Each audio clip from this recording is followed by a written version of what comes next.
Welcome to tonight's council meeting.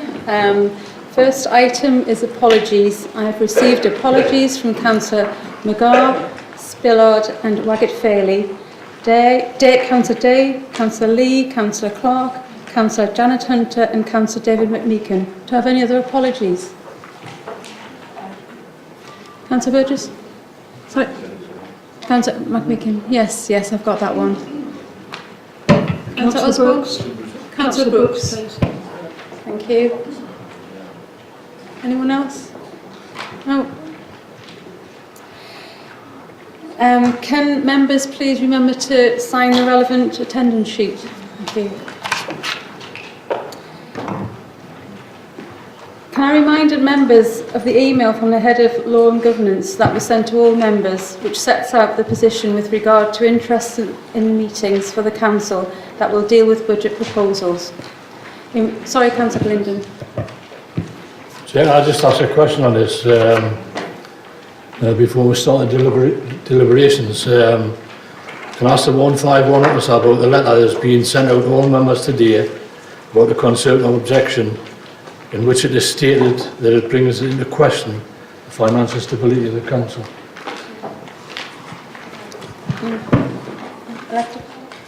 Yeah, you will have all received those letters and the advice, but what I have to say, that when I received this letter, I was somewhat concerned, really worried in fact.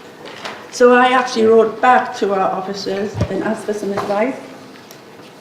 And I'm going to pass now round this council to everyone, the letter I sent to the officer and the advice I received. So could the officers please pass these round for me? To everyone. Oh, sorry, I'm nearly hitting you on the head. Chair, in the meantime, can I ask the 151 officer to make a response to the question, please?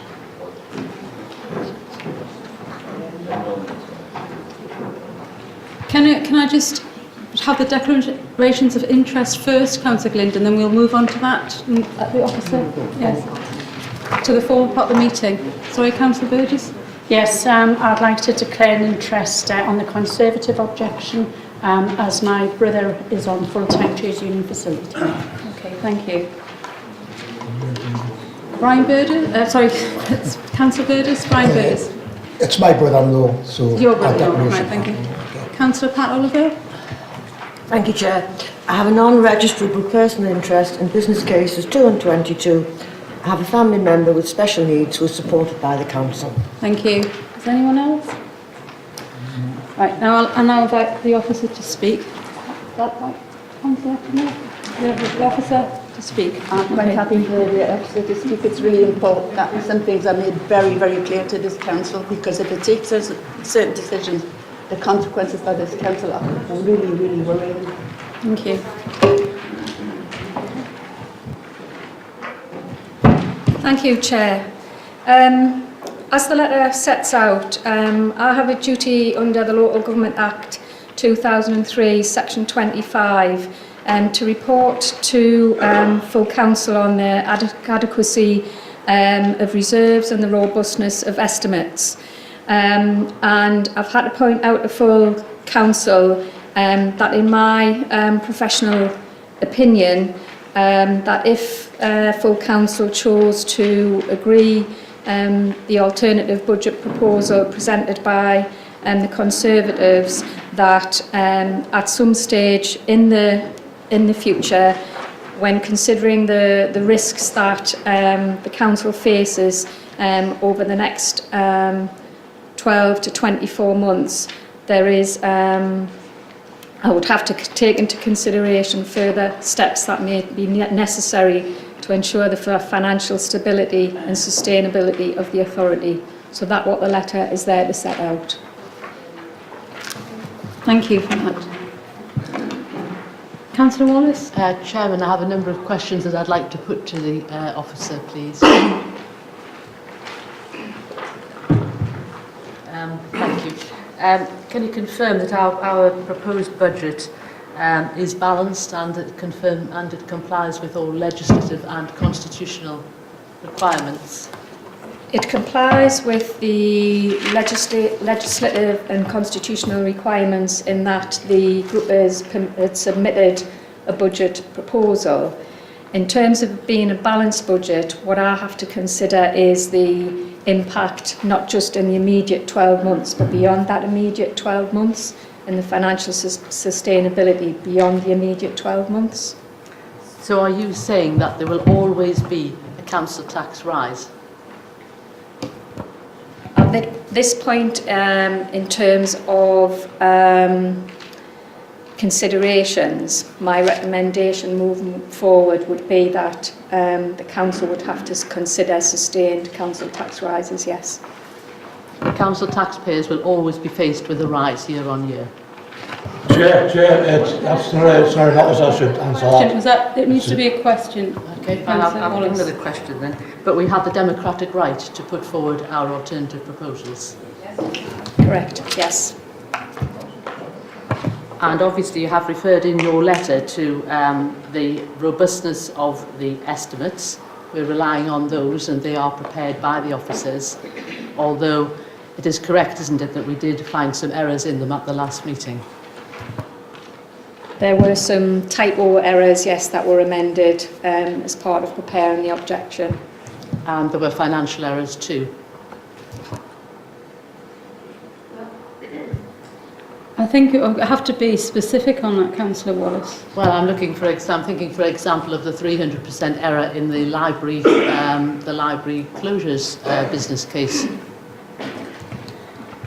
There was not a material error in the figure that was originally input, and as part of the review process, that figure was corrected. But the papers that came before us showed a 300% error, did it not? At the point of part of the process of drafting the objection, yes, but that error was corrected. You're saying that there must always be a council tax rise. Can I ask, Councillor Wallace, can I ask the purpose of these questions? Because we've got... Well, I'm seeking, Chairman, to obtain clarification. The officers said that she is expecting that there will always be a council tax rise. I'd like to know how, therefore, that the budget proposals which have been put before us can be considered, the Labour proposals can be considered sustainable and adequate when the Mayor's budget for 1920, the box provided, shows a zero council tax rise. At the point of drafting the Mayor's proposals, they include the increase for 18-19. And yes, at this stage, they don't include an increase for 1920, but the 1920 proposals are recognising the increase in 18-19 and the sustainability of that increase into 1920 and beyond. So, Chairman, that can't really be regarded as a two-year budget, can it? It's not a two-year budget, it's a financial plan. Councillor Wallace, can we just... Fine, I'll move on, Chairman. Can we move on now? Yes, indeed. The reserves is the second part of which we have been asked to consider, the robustness of the estimates and the reserves being adequate. The reserves and balances policy says £5 million in the strategic reserve, does it not? Reserves and balances policy is an overarching policy, and yes, it quotes 5 million. But I have to judge that, I have to make consideration in terms of the immediacy of what the authority is facing.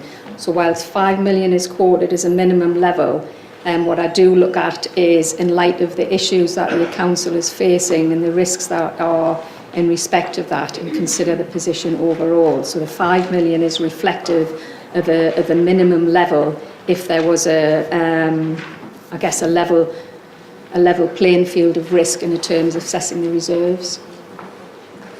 So why has that reserves and balances policy not been reviewed? The one that presented to us with the 5 million figure is dated January of this year.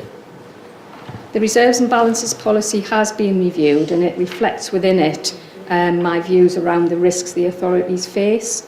So I think in light of those risks, what my view is that overall the reserves and balances policy, the reserves and balances as it stands are low, and that the 5 million represents an absolute minimum level if activity was at a normal level in terms of understanding the future position of the authority. So what has changed in 3 weeks? Councillor Wallace, can we have a lot of these questions have been answered? No, Chairman, I don't think they have. I think it's our democratic right to establish the position here.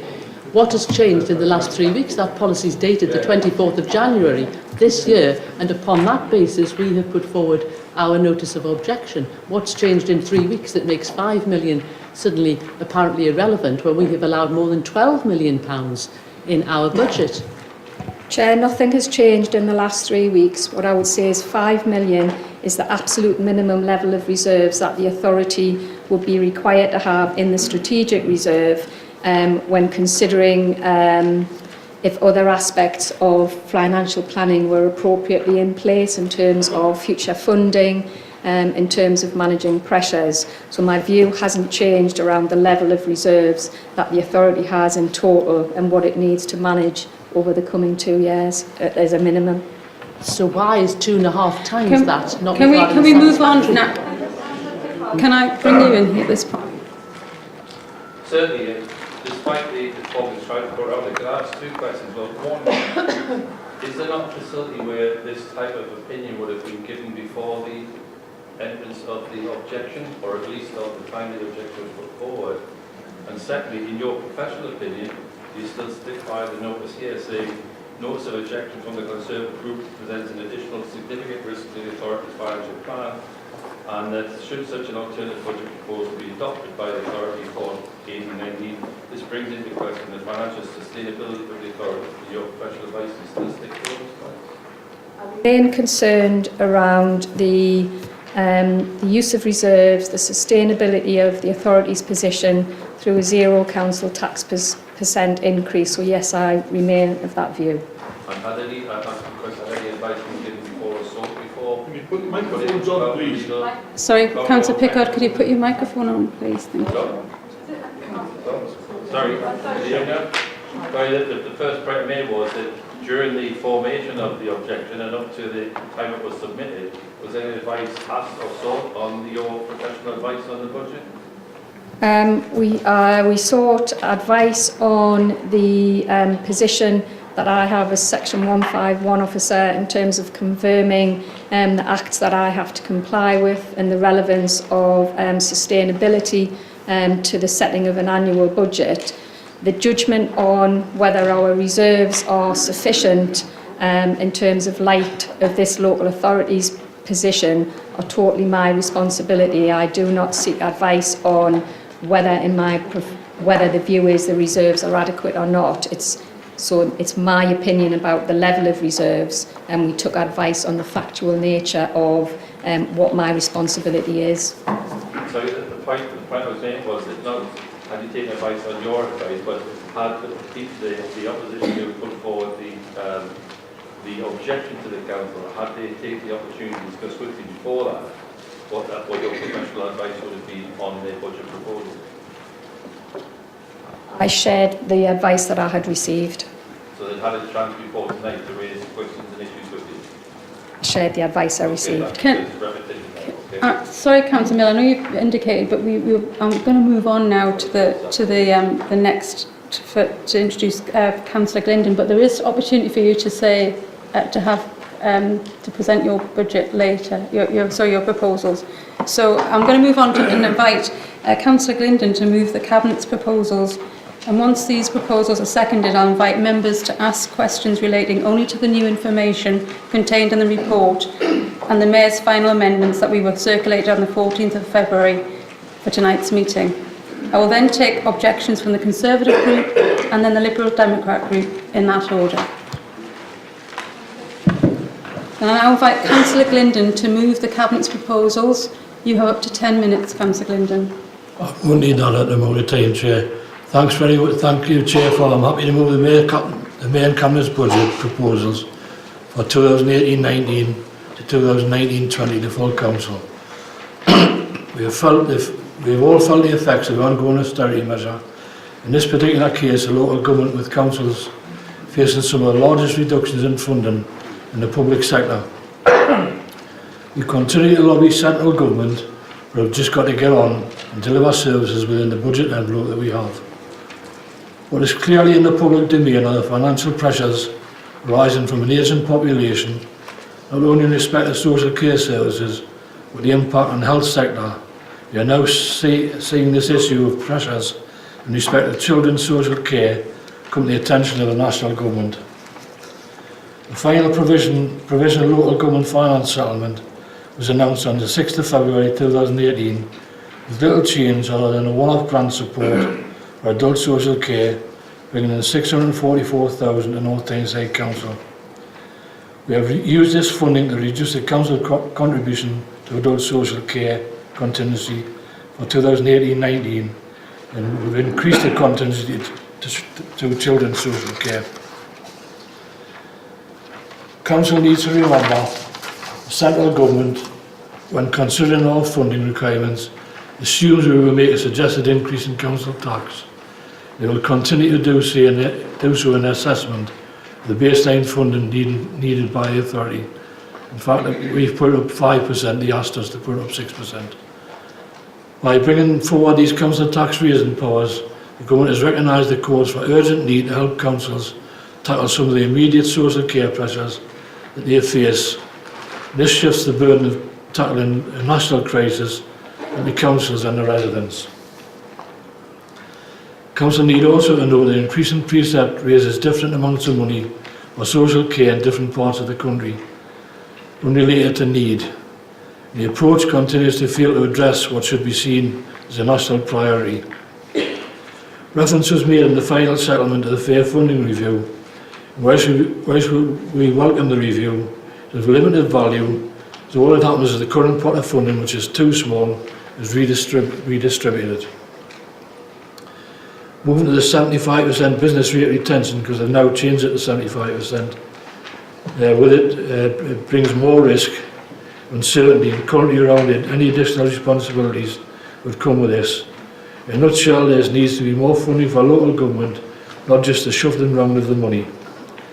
The financial challenge of managing increased demand with reducing resources has left the Cabinet in a very difficult position with regard to options to prepare a budget for 2018-19 when considering these additional burdens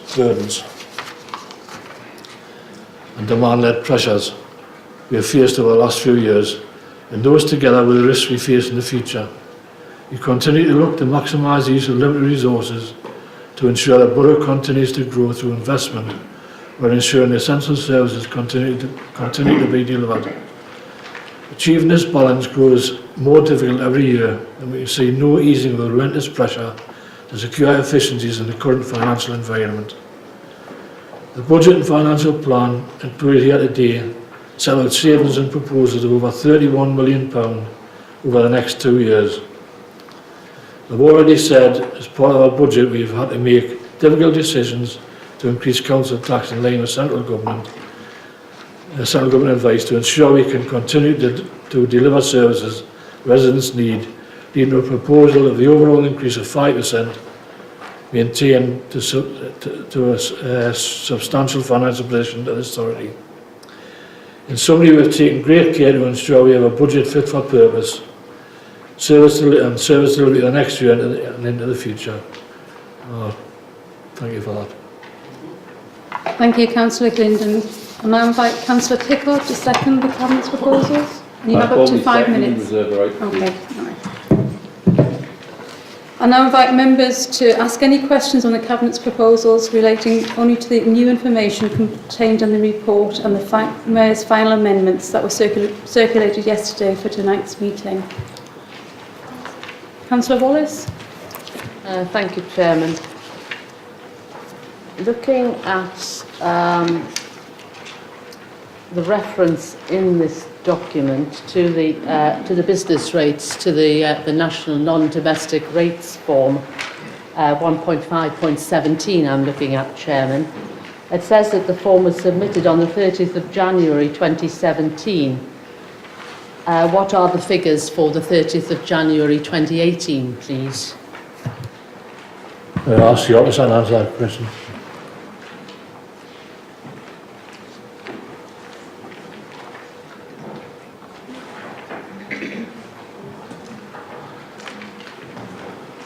Sorry, Chair, that date should be the 30th of January 2018, but it was submitted on the 30th of January 2018. Okay, thank you. So that's another error in the documents. Yeah. So I have another question, please. Quite all right, my question's for the Cabinet members. Thank you. I'm looking at the council tax calculation on page 10, Chairman. It refers to a decrease in council tax estimates, a decrease of £7,000, and I'd like the Cabinet member to explain how that's come about, please. Would you like to respond, Councillor Glendon? If you tell it, I haven't got numbers on my page, but if you tell us, Which is it a technical question on it? That we got the I don't council think had it's the technical decrease. at all, Chairman. It is, the table is table 5, effective amendments to the 2018-19 General Fund Revenue Account. And well down it, it's classed as item 3 along with several others, decrease in council tax estimates for 2018 to 19, and there's a reduction of £7,000. And I'm asking the Cabinet member how that has come about, please.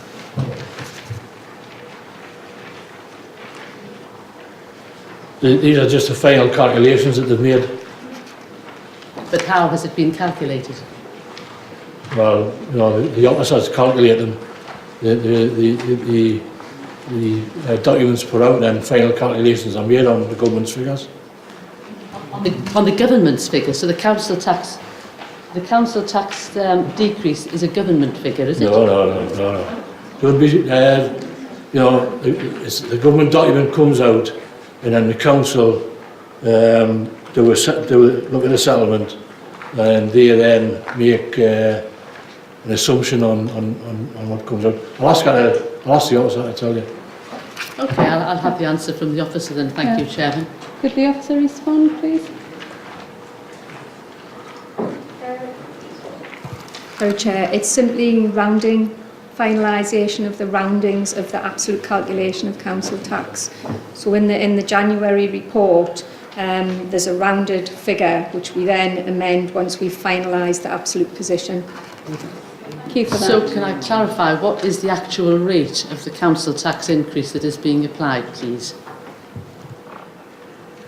It's 4.99%. In which case, why does it say in paragraph 1.5.28 that it's 4.998? I think No, I'm sorry, Chairman. I think that makes a difference.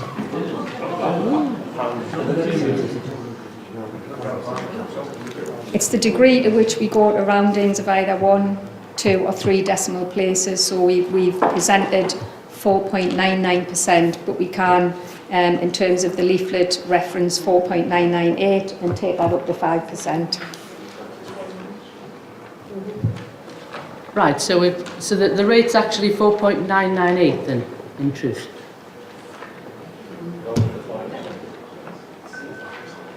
Yes, Chair. Thank you. Do you have any other questions, No. Councillor Wallace? The opposite members may well laugh, but it actually makes a difference of many thousands, a small percentage, on a budget of this size. Well, it's. I think the officers explained, and we need to have questions on that. Has anyone else had any questions? Yes, I've got a question about the minimum revenue provision, Chairman, if I may. I'm looking at paragraph 1.5.9. This refers to £3 million that was expected to be saved. In fact, it's only going to be £2 million. You may recall that we did warn last year that this was kicking the can down the road, and it's actually now £1 million short. Isn't that the case? Is this a question, Councillor Wallace? Isn't that the case? Is that the case? That the case that by trying to kick the can down the road and altering the minimum revenue provision by taking a holiday, as it was described, has actually resulted in £1 million short? Do you want to respond? Well, it doesn't leave us £1 million short. Our budget is balanced. Right, well, we've got an answer now, Councillor Wallace. Thank Have you. you another? Yes, I have one more question. Thank you, Chairman. Table 6 which in my documents is page 11, and it's paragraph 1.5.26. In order to get it to balance, there's a reduction in the strain on the fund budget and a reduction in the pensions out of revenue budget. I've got a couple of questions relating to this. Does this actually affect the assets which are available for pension provision? No. No. Okay, thank you. How is it then that you can review this and in a couple of weeks come up with an extra £468,000? That was due to the latest government settlement. That's the government settlement as well. The final calculations. Can the officer confirm that to me, that those reductions are as a result of a government settlement, please? Can we, the officer, do you want to respond to that? And then we're going to move on. Chair, those final changes are as we continue to review the budget during the final weeks of preparing the final information. We continue to review all lines, and as we consider the impact of the strain on the fund as it currently stands at the moment and potentially what is required moving forward, we're able to release a further 218,000. And similarly, we continue to monitor the trends in the pensions out of revenue fund on an ongoing basis, which has released a further 250,000. So in that case, thank you. So in that case, it's not the result of government settlements. It's Chair, it's a result of the Mayor's settlement. We give the Mayor authority to honour the budget on the final settlement, and that's what she's done. Thank you, Councillor. Councillor Pickard. Yeah, could I ask a question? Given that the budgets are all based on estimates until we come tonight, we'll get the final figures from the government settlement. If we had to wait until we got the final settlement from the government, would we be in a position to carry out statutory duty to go out to a consultation on the budget and then go through the procedure we have to set a budget by the correct time scale? That's a fair point. And I think that what the officer's describing is a fluid. It is ever changing, and I think to be specific, we're going to have to. Is that right, the officer? Can I ask? Is that the position? Chair, that the budget's prepared on a set of estimates based on information that we have available at points in time. That is continually reviewed and refreshed. So yes, it makes it difficult in terms of the timing of the settlement, exactly how far we can update what are always estimates of what the position is going to be moving forward. Thank you for that. Do we have any other questions? Councillor Rankin. Thank you, Chair. Just a question for the officer. Can I just ask, has the process changed in the last 5 or 6 years from the point of view of how the estimates come through to be finally locked down? No, Chair, no change. So a former cabinet member for finance should know the way the budget is actually set. Okay, let's move on. Councillor Hodgson. I fully understand the position. Chairman, I've got a document here, Appendix A1, with project reference numbers. Can I ask some questions on that?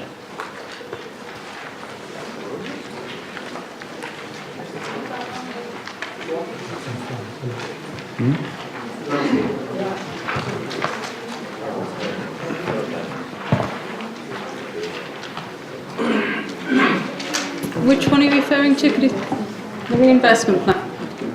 Yes, project references.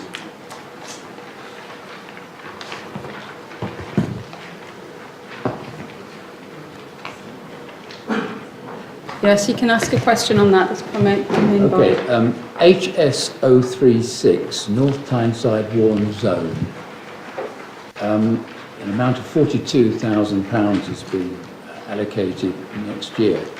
That's quite low. Is that scheme coming to an end?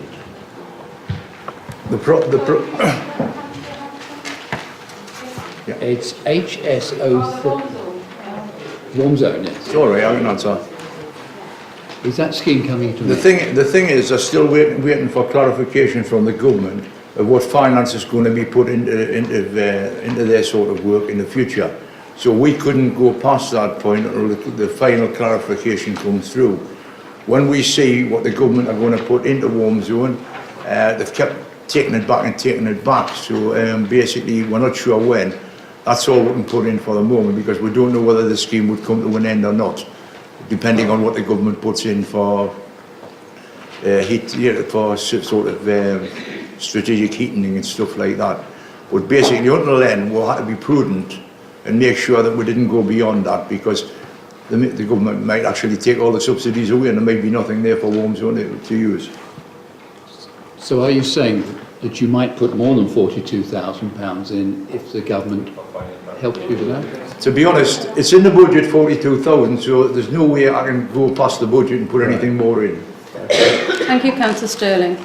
Did you have any more questions, Please, Councillor? on EV 069 vehicle replacements, just an inquiry, is the policy still to buy vehicles or to rent them or to hire them? We're continually looking at the policy and seeing which is most favourable for the council. Right. So it's an ongoing thing. At the moment, we're doing very well, and most of our vehicles are quite new. Okay. EV 083 street lighting LED, £507,000 has been allocated, and then naught thereafter. Will the £507 fund the conversion of all street lights to LED? Well, the plan never was to sort of convert them all LED. What we've done, we've actually converted the most cost-efficient ones to LED. And it's cost slightly more than that, but the other was in the last year. So, but basically, what will happen is there'll be a £500,000 a year saving when we do convert them to LED. But it's not. It's where we've got the part night switch off and something like in certain places and things like that. It's not cost effective. The payback period is far too long to sort of put LEDs in there. Okay, and thereafter it's naught. So this is a one-off. Thereafter, we're bringing £500,000 into the council in electricity savings. But no more expenditure.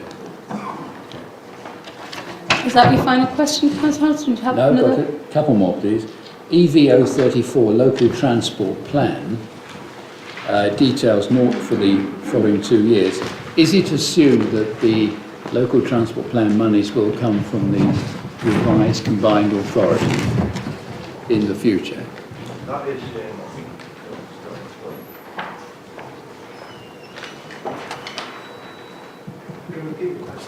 Oh, sorry. It's EV 034 local transport plan. There's 1.8 million What allocated. page?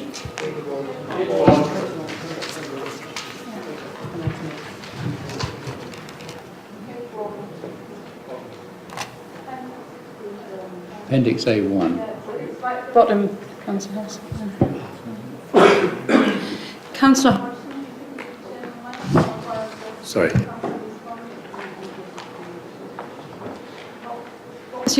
was that relating to that? 1.817 million. Look, you have to put your mic on again to speak. 1.8 million has been allocated in the forthcoming year, thereafter naught. And I just wondered if the new combined authority will pick up that grant in the future. I think your papers are interfering with your microphone when I think that's...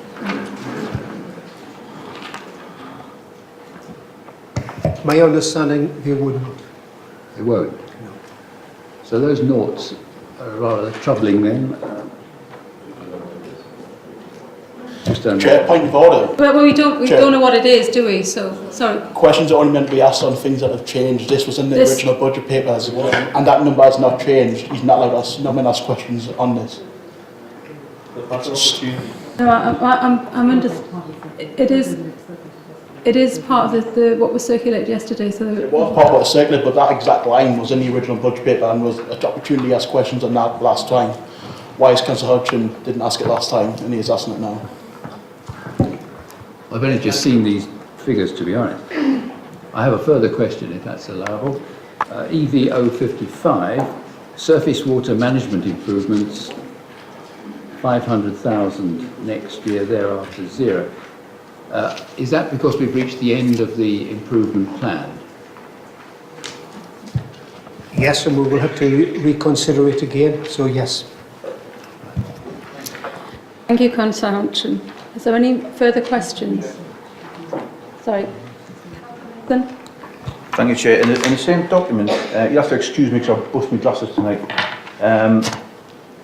The EV080, the Coast Road cycle route, I take it that because there's no cash put aside for 2019-2020, everything's going to be finished and 2018-2019, is that correct? That is our intention, yes. Thank you. With no more questions, we'll move on.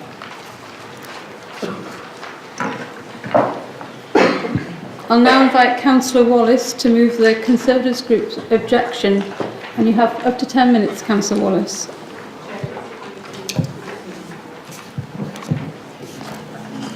Sorry, yes. Sorry.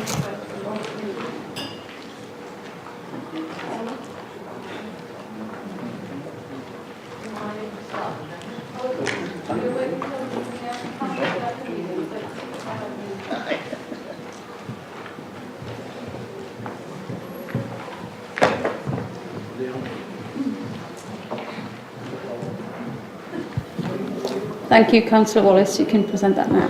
Thank you. Thank you, Chairman. The Conservative budget for North Tyneside will save the weekly bin collections, save the libraries and save the residents money by freezing their council tax.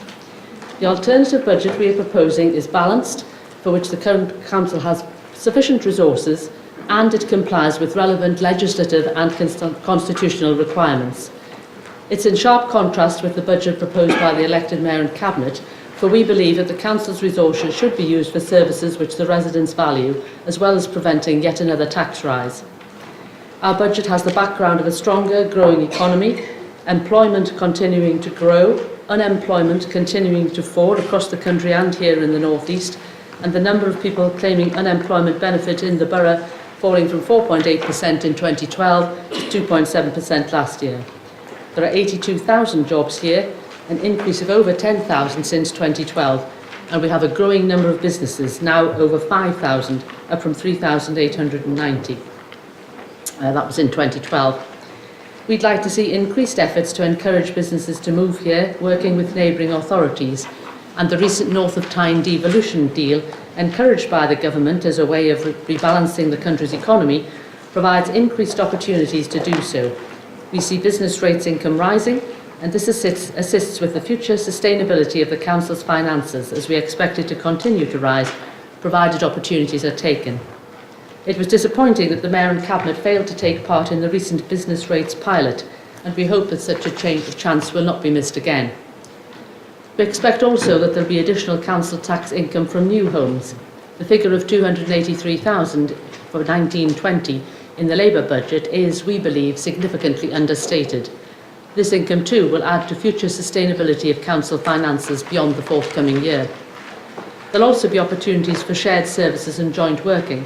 The previous Conservative Mayor introduced a shared internal audit service which has proved successful, but there have been no further sharing agreements. All services and posts should be reviewed from the Chief Executives downwards with a view to sharing.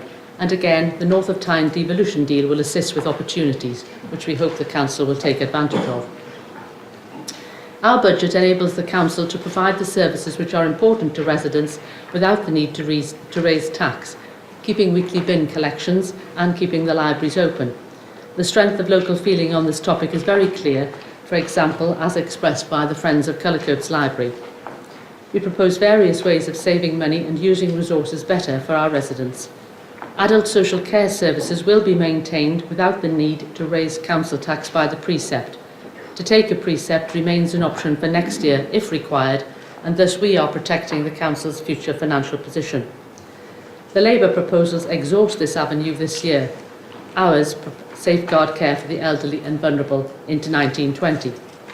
And indeed, our plans further enhance adult social care by providing an Admiral nurse to help those who are suffering from dementia and their families. This nurse will provide additional support, working alongside partner agencies co-located between public health and adult social care. We propose expenditure too of £6,000 on providing extra dog waste bins. It's a relatively small sum, but which will make a big difference, enabling dog owners to help keep our area clean. Some pavements are currently in disgrace and dog waste bags are left all over the place. We'll finance our budget in several ways, as detailed in the report, and we will reduce the council magazine to 2 editions per year, as well as taking the airport company dividend of £886,000. With regard to the magazine, we note the elected mayor pledged to axe that publication entirely. We will reduce the cost of the trade union facility time by half, saving £120,000. Alone of council budget, this one seems to be untouched, and indeed it's going up. The priorities are wrong here. We prefer to keep the libraries open instead of financing the trade unions, which have millions themselves. Spending on the Mayor's Office, the Policy Department, Engagement and Communications will be reduced by £300,000, savings which don't affect frontline services. We believe the proposed procurement savings can be increased, for the current target is too modest. And similarly, management savings will be increased by £1 million. We've provided for an increase in contingencies as a matter of sound management for both of these savings, although we are confident that they are achievable, and maintaining the efficiencies will protect the authority's future position.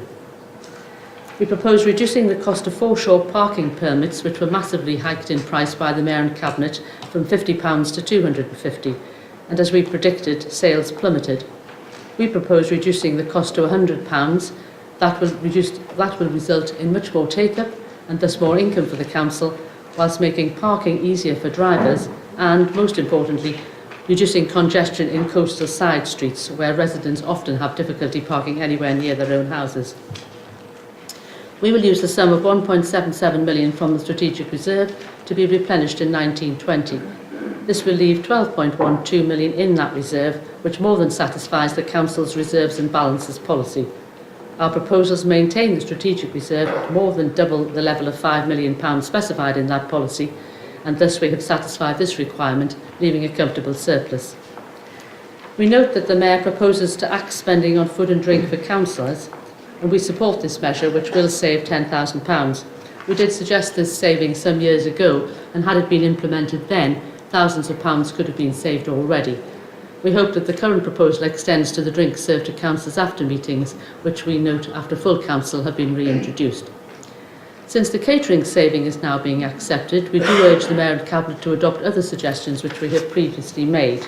For example, the use of a junk mail opt-out being promoted on the council's website, with a view to reducing the amount of rubbish which has to be collected and disposed of.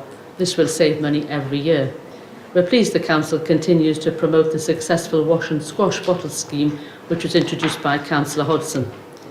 Disposing of the civic car is another option. The £27,000 and more spent on this astonished many residents. We suggest also more extensive use of IT to enable better and more efficient provision of services.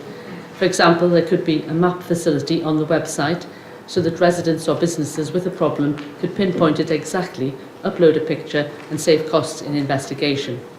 High-definition cameras could also be fitted on council vehicles to take images of road surfaces, for example. That would save money by identifying problems before they develop into big potholes, and we've got plenty of them already. More focus could be given to encouraging healthy eating. The proposals on exercise are fine, but a longer-term and broader approach should be taken, working with schools and caterers to encourage use of school facilities to provide more cookery classes during the day or after school. It will enable healthy cooking and save money and better budgeting, and there should be less demand on health services or social care in the longer term. Similarly, there should be work done to encourage the use of school facilities for science clubs after school or in holidays. There is a shortage of skills in this field. We do want our young people to have the best opportunities of employment. This is particularly relevant in the light of the new Institute of Technology, which is part of the devolution deal. Wherever possible, there should be opportunities to expand our children's knowledge. Our group alerted officers' attention to the free availability of lesson materials to explain the basics of everyday finance, which have been prepared by Andy Haldane of the Bank of England for use by non-specialist teachers. And following our action, schools are now being encouraged to use these materials. Financial education will enable our young people to manage their finances better. It increases the likelihood of independence and reduces the prospects of debt, and is beneficial for individuals and for the borough as a whole. We suggest that if the study is made of the feasibility of the current proposals for the restoration of the former outdoor pool at Tynemouth, to see if they are viable, and should they be found not to be, then the site should be used for a water park or similar. The park at Whitley Bay has been well used by residents or visitors. Similar provision in Tynemouth would then remove an eyesore whilst improving facilities. In conclusion, Chairman, the budget is balanced and affordable. The proposals take into account the longer-term financial planning of the Council, and in formulating them, we have had regard to the robustness of the estimates and the adequacy of reserves. We'll save services and save money. I trust that all members will take the opportunity to freeze council tax, save our libraries and save the weekly bins. And I ask for a named vote, please, Chairman. There would be a name vote anyway, Councillor Wallace, but thank you for that. Do you have a seconder? Councillor Austin? Formally seconded and reserve the right to speak, Chair. Thank you, Councillor Austin. I'll now invite members to ask questions on the objection. Councillor Frank Lott. So there's a few ones on it. Thank you, Chair. I do have a number of questions. The first of which is to Councillor Wallace. Can you explain where your newfound concern for libraries has come from since, when you were last in control, you were about to embark on a rolling programme of closures, and this was when the council was 60 million a year better off? It's completely untrue, Chairman. There was no programme of closures. Thank you. Can I ask, is that statement accurate? Yes. Means you've got a selective memory. Wallace has responded. She said yes. Well, thank you, Chair. I think there are a good 60 people in this room that can recall something quite different, and it was Councillor Westwater who declined to disclose the precise nature of the rolling programme of closures. Is this a question, Councillor Lott? The next question, Chair, is the trade union facility time currently at the level it was when you were in control? I believe it probably is, but we were not proposing to increase the council tax, Chairman. Did you in fact agree to the current level of trade union facility time? I don't recall to personally agreeing to it, but it is certainly in excess of the level of the agreement, I understand, between the council and the trade union movement. Have you actually consulted with the trade unions about your proposal? It's not been a requirement to do so until this proposal is accepted, Chairman. So you have no idea how they would react? You haven't sought to obtain from them information about the workloads that they're currently experiencing, or for that matter anticipating? Councillor Wallace, to respond? Yes, indeed, Chairman, I'll respond. What I would refer the member and the unions to is the framework agreement between the council and the unions, which allows, as a rule of thumb, one full-time equivalent for every 500 to 1,000 members of the union, and thereafter one full-time equivalent. The total staff for the council is of the order of 2,200 people, a head count of around 2,800. Not all of those people belong to the trade unions, but take 1,500 members approximately. Our membership, I believe, is averaged of the order of 60-65%. On that basis of that agreement, Chairman, that would mean 2 full-time trade union officers for facility time. There are currently 6. I'm suggesting halving it. That is still more than that which is provided for in the framework agreement. Sorry, Chair, there appears to be a contradiction because I believe your name's at the bottom of that agreement. You signed it with the trade unions, is that correct? I don't recall that, Chairman, but if that is the case, then we can clearly implement it and we could go down to 2, which would mean a further saving for council taxpayers. You did make the agreement, but then you said before that the same level now is that you had when you were the chair. So you made an agreement and didn't implement it. Thank you. In which case, I'm delighted to say I'm surprised that the current administration has not implemented if they've been aware of that situation. I wonder why that's the case. We could therefore drop it from 4 to 2, so that would be a third, Chairman. That would be a further saving of £60,000. Can we have, is that, Councillor Lott, did you have another question for Councillor Wallace? I still have one or two questions. With regards to the proposed management savings, have you identified which areas of the council's activity you would be making these savings in? Chairman, I think there are a number of areas which could be looked at. The Labour proposals already allow for between 50 and 75. Clearly we would go for the higher figure there. You may recall that at the last council meeting we did ask for details to be supplied to members of the number of managers as one of our questions, and the response came through last week. On that note, just while it comes to mind, Chairman, I'd be grateful if all those answers could be appended to the recording on the website so that people viewing the recording can see the responses to the questions, and I hope that that will happen. Yes, but have you identified which areas of the council's activity your cuts would be in? The question. I'm coming back to the question.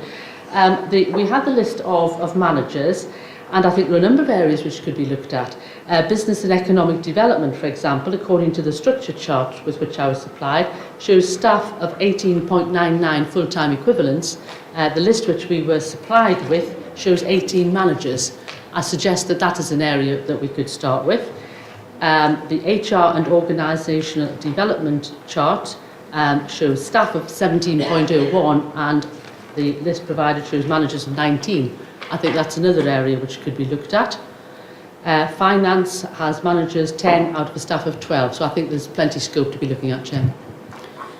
Councillor Lott, did you have a further question? I'm beginning to wonder about the value of the answers, because the answers that we're receiving are entirely simplistic. No, the answers are based on information given by officers. Have you consulted anyone about your proposed savings on procurement expenditure? And if you have consulted, what were you advised, please? I've looked at the figures and I believe that they are too modest. I've expressed my opinion. I think Councillor Lott's asking if you have consulted with officers. I discussed our comments with the finance officers, of course. We have included an additional contingency, and I expressed the view to them that the target was too modest. We had a discussion about that. And in the discussion, what were you advised? To include a contingency, and that's what we've done as a matter of prudence. So you haven't any faith in your proposals, have you? Not at all. I would have proposed it without the contingency, but I've taken the professional advice to include that contingency. That's been done as a matter of prudence, and that's the papers before us, and still forms part of a fully balanced budget. On page 2 of your proposal, in the last paragraph, you state that 1.77 million taken from the strategic reserve this year will be replaced in 2019-20. Can I ask where that money will come from, unless you've inherited your leader's magic money tree? Yes, indeed, Chairman. We've already been talking about the contingencies. We don't think that they will be needed because we believe our proposals are achievable, so that will produce £1 million. And then we believe, as I said, that the amount of additional council tax from new properties has been massively understated in the budget. It's at £283,000. We believe the true figure will be far nearer to £1 million. Those two together will more than replenish the strategic reserve. So it is a magic money tree. You know all about magic money trees. We talk about reality. Can we just... Can I ask, your proposals include a total of almost £3.5 million worth of one-off savings, as well as other proposals which could not be achieved as full-year savings when lead-in time is taken into consideration. Is this not, perhaps as we've been advised, a reckless approach to budgeting? It's not remotely reckless, Chairman. We've already illustrated our figures are sound. We've demonstrated indeed that there are several inaccuracies and inadequacies in the Labour proposals. We've left the Council with plenty of resources, plenty of reserves. Our budget is perfectly sound. Councillor Lott, did you have another question? Before? Is that it? That's all for the time being. That's for the time being. Okay, thank you. Can I have Councillor Newman next, please? Thank you, Chair. Well, Councillor Lott's actually asked a lot of the things I was going to ask, so When it comes to the management, have you done any feasibility study on whether or not the management who would be left would be capable of the extra workload?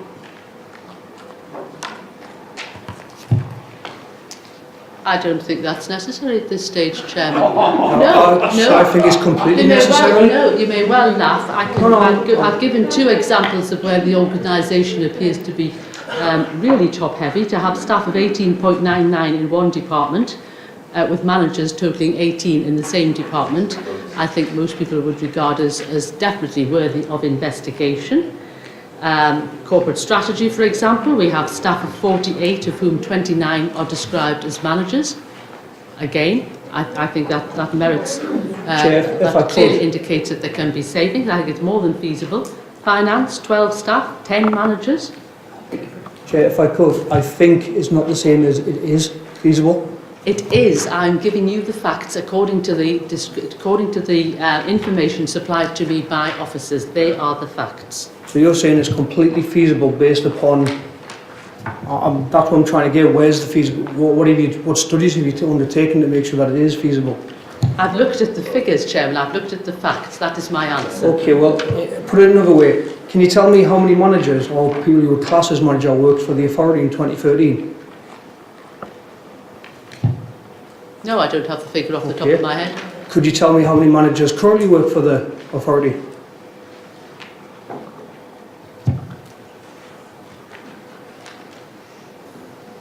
Uh, 265, according to the information supplied Okay, to so members. let's say, and I don't know the exact figure myself about what was in 2013, but let's say these managers are now doing 3-4 times the work they were in 2013. Maybe it's not feasible to then reduce it by further numbers. I mean, if you can prove conclusively that it's feasible, then it's worthy of consideration, but you can't prove it completely. The other thing I was going to mention was the libraries. Now, I know before that you've said that you prefer to keep libraries open, and I know your answer from before. On my phone, I have an article from the Chronicle dated the 20th of January 2012, and it says, campaigners are celebrating after forcing the Conservative Mayor, Linda Arkley, to withdraw plans to close libraries. Now, as you were the Cabinet Member for Finance at the time, would you want to rephrase anything from your earlier answer? Chairman, the library, I think probably the library in question is the one in Monksheaton. The then Mayor listened. She listened to the residents, and the plan was withdrawn. With regard to the Coast Road Library, the investigation at the time showed that A, it was very underused, and B, every person using it also used the North Shields Library. And note that the current administration isn't proposing to reopen it. The other thing I've got to ask as well, Chair, can you tell me, the member of the Conservative Party who sits on the Culture and Leisure Committee, can you tell me how many times they've attended that subcommittee and how many times they've raised concerns over the libraries? Does it? Oh. No. What if I was to tell you it was 0? You've had my answer. So does that not concern you at all? We are expressing concerns and representing the residents as elected members that the libraries are being reduced, that their hours are being closed. We are putting forward a plan today. Given the member's concern opposite, I do hope that he will support us and keep them open. Well, Councillor Wallace, I actually think it's very important, because whilst we're formulating policy, would it not be, at least proactive to try and attend a subcommittee to put your points across in the subcommittee? Our opportunity to prevent an alternative budget is today, Chairman. That's what we are doing. But you've not influenced, the opportunity so you've had no on. influence at all because you haven't attended? Influence. Okay, thank you, Councillor Newman. Councillor Glindon. Like you say, there's been, Councillor Newman, has been questions already answered, so I won't bore people with that. But I think they've been answered. Can I ask Councillor Wallace, the government's advice to councils is to raise council tax to assist them in setting a balanced budget. And I notice in their objection they propose nil increase in council tax.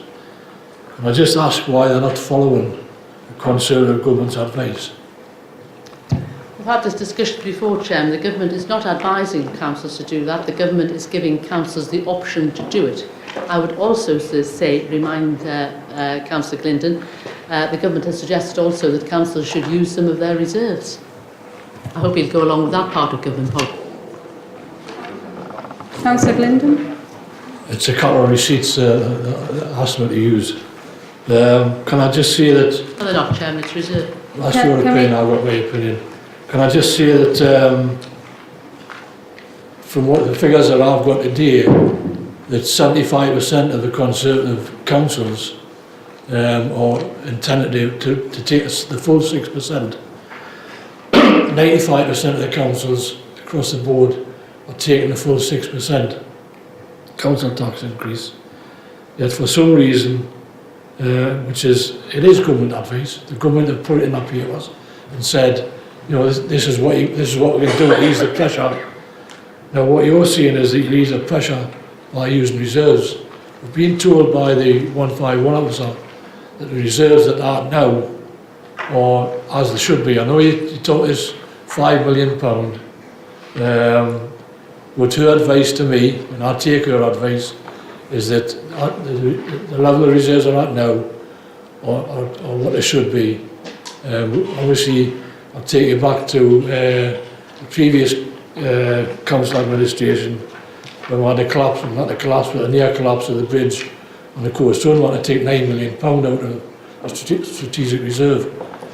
Taking any money out now, or using any money now, puts us in a precarious situation. So can I ask again why you're not going to take your own government's advice to make sure that there's money in the strategic reserve for any unfortunate incidents that may arise during the next 12 months? We have demonstrated, Chairman, by means of this balanced budget, that the measures which we are proposing are affordable. It's not me talking about £5 million in reserve, it's the Council's reserves and balances policy, which is 3 weeks old, which specifies £5 million.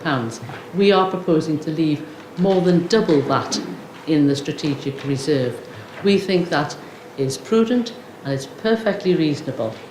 With regard to freezing the council tax, that's in the interest of our residents. Residents do not want to have to pay more tax. If the members opposite want to pay more tax, then sure, let them get on with it. They can write their cheques tonight, I'm sure. The council, I've no doubt the finance officer would be delighted to receive it. But it is perfectly possible to freeze council tax, and that's what we are doing. There are a number of authorities in the country that are doing it. Hillingburgh, for example, is freezing it this year for the 10th year in a row. Okay, thank you, Councillor Wallace. Can I ask Councillor Pickard, please, a question? So did you put your hand? Sorry. No. Councillor Wendy Lott. Thank you, Chair. I'm referring to page 3, bullet point 2, the disposing of the civic car, which apparently astonished many residents. And following previous committee meetings where you seem pretty keen on written-based evidence, do you have any written-based evidence as to who these were, how many that were, and where did they come from? How many residents expressed astonishment? Loads of people do on the doorsteps, Chairman. Do you have any written-based evidence as to who they were? No, Chairman, I listen to people and we hear it time and time again. It frequently crops up despite the months that have elapsed. Okay, right, another one. I'm sorry that the members opposite are laughing at the residents' views. Councillor Wendy Lott, do you have another question? Yes, I do. Referring to page 3, bullet point 3, how much do high-definition cameras cost? Have you costed that? And also, why would you need to put a map on the council website? Because if residents have got access to the council website, they'll have access to Google Maps, etc., etc. So why the need for a map, and how much are the cameras? Taking the second part first, the idea of providing a map is to make it as easy as possible for residents to help themselves. The council already has this target operating model and encouraging people to help themselves. This is a way of making it as easy as possible to enable the residents to give that information to the council. It will then be straight away on the council's website so that council officers can get the information straight away. With regard to the second one, I haven't costed it, that's why it's not actually in our budget. I'm making it as a suggestion. It has been done elsewhere. Thurrock Council, for example, I think got an award for doing it, and I'm suggesting, therefore, that that would be another good idea for us to pursue. All of this is geared towards saving money, and saving money for the longer term, Chairman. So will you answer the question as to how much are the high definition cameras? I've said I haven't So costed it. I've already told that if I had the figure, I would have included it in the budget. However, I'm drawing council's attention. I'm saying, we've already said these are suggestions, drawing council's attention to this example of a very good idea implemented elsewhere, suggesting that perhaps we might do likewise. Save money for the residents as well as improving our road surfaces. So you don't have a figure for the IT equipment, is that right? No, it's not in our budget. So how can you save money then if you don't know how much it's going to cost? I'm making it as a suggestion, Chairman. I think there is a clear difference between what's a suggestion and what is specified in the budget. I thought this was a proposal for a budget. No, Chairman. The details are as set out in the papers, Chairman, as I'm sure you understand, and we have then added a few suggestions at the end with a genuine interest in being helpful, being proactive, and helping our residents and helping to save this council money. It does come under the suggestions, it's got that chunk, but I mean... Right, so that means you'll not have costings for the proposed science clubs either? Sorry, for what? Costings for the proposed science clubs. If you looked at people, you might be able to see what we're saying. No, I haven't. I see they could be self-financing, Chairman. Very often parents do send their children, for example, to sports clubs after school and in holidays. That's great. They pay the subs, they pay the fees or whatever. My point is that not only would a science clubs be beneficial, they could be entirely self-financing. Not every child wants to go to sports clubs, beneficial though they are. My point is that they would be giving these children and their families choice. My point is that the facilities are there. I think that we ought to look at using them. A fee could easily be charged, as is charged for many clubs already across the borough. That would enable our children to extend their knowledge. Not all aspects of science can be taught within lessons, and indeed often some of the more adventurous things can be done in clubs that perhaps would inspire our children to have a greater interest in science. We know that there's a shortage of pupils taking STEM subjects. We know there's a shortage of scientists in the borough and indeed across the country. The average age of engineers on the Tyne, Chairman, I understand, is now about 58. We must do our best to encourage children. This I'm putting forward as a suggestion, which I hope will be taken seriously. I think there already are science clubs, but I'm sure it is under suggestions. I don't think that any of these, the suggestion part, councillor, have been costed. Is that right? Is it just suggestions? No, they are suggestions. The science clubs in particular, I'm not suggesting should actually cost the council anything. You have another question, councillor? Yes, there may be suggestions, but they'll have to still be paid for if they're going to be carried out. The school, the teachers, not every teacher wants to stay behind after school to carry out a cookery class, and these classes will only be available to those families that are able to pay. Lots of things are available on the basis of payment, Chairman. Lots of sports clubs, for example, run on the basis of people paying for them. That doesn't mean that they shouldn't be available at all. So what we've got is that these are actually suggestions that are not costed. I think that's what you're saying, Councillor Wallace. Yes, they are suggestions made in a genuine attempt to assist. Right, as part of the objection to the budget. Can I? Do you have another question, Councillor Lott? Maybe later. Okay, thank you. Councillor Graham. Thank you, Chair. Mine's to do with the Council magazine. I'm just wondering how you propose to ensure that residents continue to receive the information that they need and in the way that they prefer to get it, and particularly for our older residents who rely on the magazine to get all the information that they need. I think that with advanced planning, Chairman, it should be perfectly possible to include all the information in 2 editions.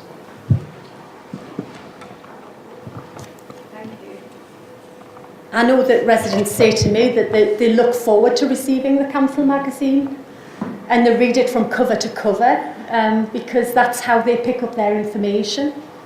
And I think it's very sad that we're looking at this as a cut, because for older people who aren't web savvy and all the rest of it, they're going to be isolated and cut off. Chairman, I don't think... Is this because you feel that veterans are going to be cut off by the Elliott magazine? No, I'm not proposing to scrap it entirely, Chairman, although I think that was the Mayor's original proposal. I'm suggesting that the information in there can be included in 2 editions, and no doubt the residents will still read it cover to cover. You have another question, Councillor Graham? Just about corporate strategy, that it provides statutory frontline services, including advocacy for looked after children, and how would you propose to continue to do this with a 22% reduction in staff? Well, in corporate strategy, I think we have already more than sufficient people, and that those services like advocacy will still continue, Chairman. They provide a range of services that are essential for frontline services to be able to operate, and how do you propose to do this with a complete reduction of 22% in staff, bearing in mind that our staff are cut to the bone at the present time?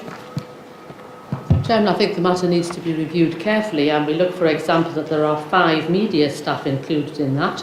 The council has no fewer than 36 social media accounts. Do we really need all of them? I think we can look very carefully and save money. Councillor Graham? Thank you. Councillor Allen? Thank you, Chair. In view of the answers that we've had so far, I put it down to lack of experience in setting an alternative budget for the council. But on page 2 of the proposal, I'd like to ask Councillor Wallace about the calculation of the foreshore parking permits and the planned output of creating a profit by reducing the money by 150%.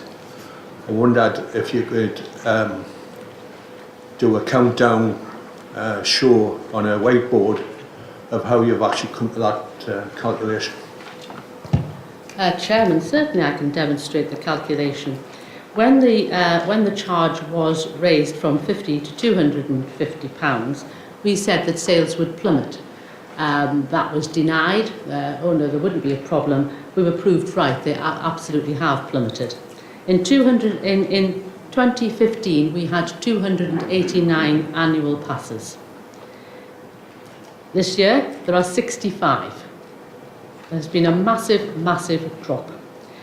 We are suggesting that by reducing that sum to £100 per annum, which we suggest is very affordable, I would expect that the take-up would be, say, 85%.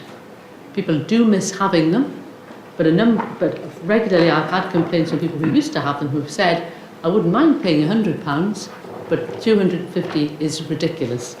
So I'm thinking an 85% take-up. That will provide an additional income of £3,000. Not only will it provide the extra money for the council, so that's good to have, there will be a lot more people who will find it much easier to park, people who like to go down to the seafront regularly, people of all ages who we are encouraging to take exercise and keep themselves fit and keep themselves away from the doctors and out of the social care budget. They will be able to park much more easily in our seafront car parks and go for a walk. It'll also hugely benefit people who live in the seafront streets along our coast, who have found, since this charge rocketed, they have found that people are not buying the permits, they're therefore parking in the side streets, they're cluttering up the streets and people can't get parked at their own front doors. This is particularly important for older people or the disabled who have been used to going to the seafront and who perhaps walk with difficulty, although they live nearby, would then go to a car park on the front. but then they come back to their own car, their own home, and they can't park anywhere near. I think the disabled already get free passes, but I'm not talking about those entitled to blue passes. Right. I'm talking about people Okay. who perhaps have difficulty in working, but whose circumstances don't entitle them Alright. to a pass. So that's my calculation, Chair. which I think is perfectly reasonable. okay, thank you. Chair, Councillor Allen? I know the rationale perfectly reasonable, and the Legs doesn't give with the figures for them to actually state £3,000. And in terms of putting this forward as a sensible, serious budget, I would have expected to have some sort of background information that we could relate to. But just putting it out the air, and also just referencing Whitley Bay, because Whitley Bay just have over 25% of the free parking available in the borough.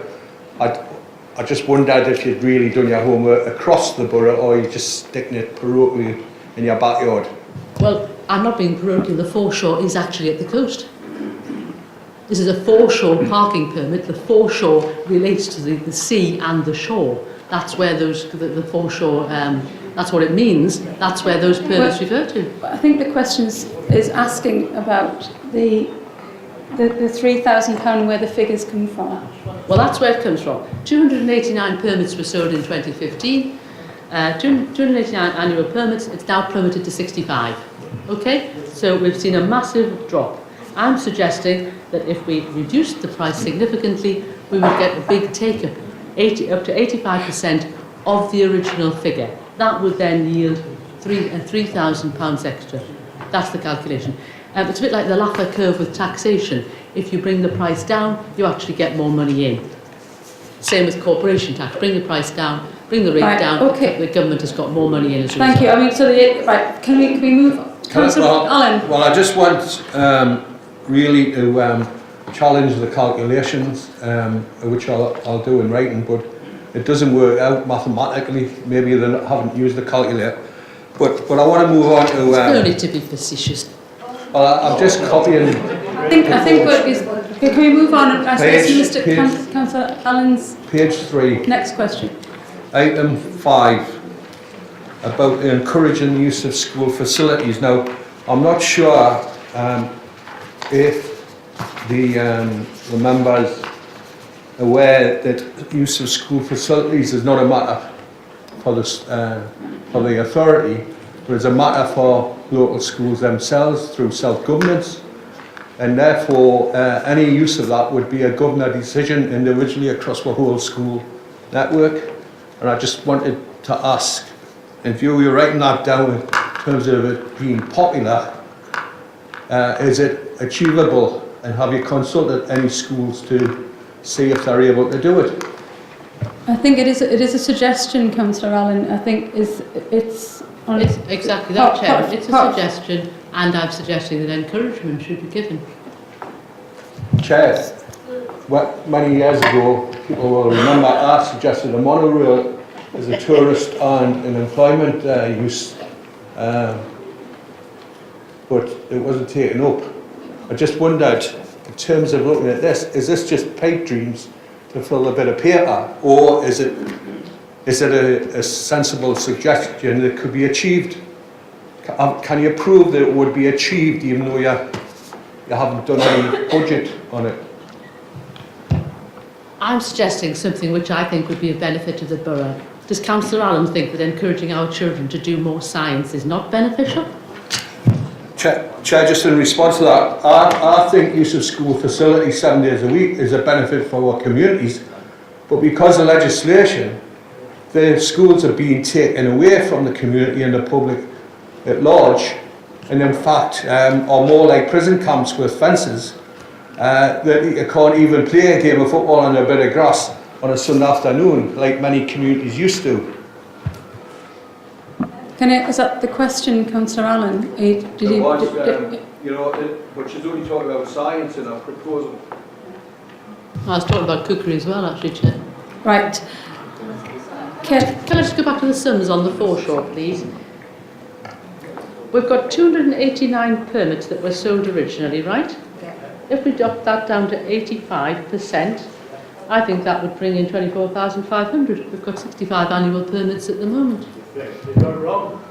Right, I think we're surmising about some of those figures. Councillor Harrison, do you want to come in on that? Yeah, because that's not correct what you're saying. The actual fact is we withdrew the permits, so there was no foreshore permits at that time. At the request of some of the public, we introduced them on the understanding that the BNOA had to be, in other words, self-financing to the extent, and we wanted to bring the price of permits to one level, so now the 250 was introduced. So that was done then. So the suggesting that they plummeted is not correct, because they were not in place at the time because of the business case that was brought forward. The situation is this, that to reduce to 100 would mean that we would lose £10,000 income.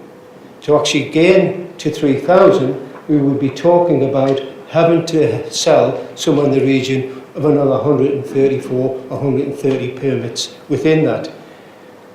The question I would ask her is, she will have done a business case and she will have done the feasibility. Is it realistic to say that 130 people, 134 people would want foreshore car park permits, given that we have now introduced under the Mayor that £4.80 off-day peak charge for people parking there? There's no feasibility in that. I think it's perfectly reasonable. You're talking about £4.80 per day. I'm talking about £2 a week. Can we, Councillor Allen, had you finished your questioning of Councillor Wallace? Well, I just had one final one, because I remember sitting in here when we were doing zero council tax proposals from the other side, and we pointed out when you do zero council tax rises, it creates a problem further down the line. And I wondered if the elected member had actually considered that black hole in terms of what's been said earlier. Councillor Wallace? I've already explained, Chairman. Our budget is balanced. It is perfectly affordable. It shouldn't be the automatic assumption that our residents are supposed to shell out more in council tax year on year. Chair, she's missing the point. The fact is, if you don't put the council tax up 3% this year, there's a 3% hole already before you even get to the next year's budget. So are you then proposing that to balance your books for next year, the year after, are you proposing that you put the council tax up 6%? Or what proposal are you putting forward for future years to fill the hole that you've created by using one-off monies to sustain the revenue budget? The savings which we have proposed, Chairman, would be embedded year on year. So that's one part of it. And the other part is that the number of properties upon which the estimates are based, we believe, are understated. Chair, I think I'm right in saying there's about £2 million use of one-off monies and to balance your budget. So straight away, the year after, there's a £2 million hole that you have to find. Now, £2 million is just over a 2% council tax rise, just to fill the hole. And it doesn't take into account expenditure increases in that coming year. How do you plan to fill the hole? I've already explained how we would replenish the reserves, Chairman. I answered that in a previous question.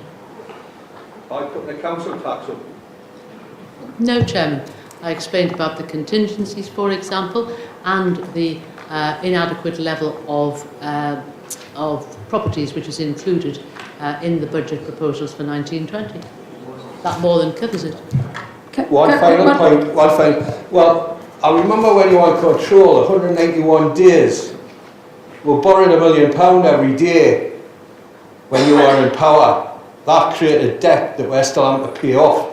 And if that's the way you manage your budget, I think it's overall flawed and not nonsensical. Chairman, not at all. That appears to be not at all, Chairman. I do recall that borrowing soared actually in the years when Councillor Allen was Deputy Mayor, and he knows perfectly well that we were required to refinance the housing revenue account during the previous administration, which was to the long-term benefit of this council. It saved this council a lot of money. That would have had to be, that refinancing would have had to have happened under any administration. It was a national programme. There was no alternative.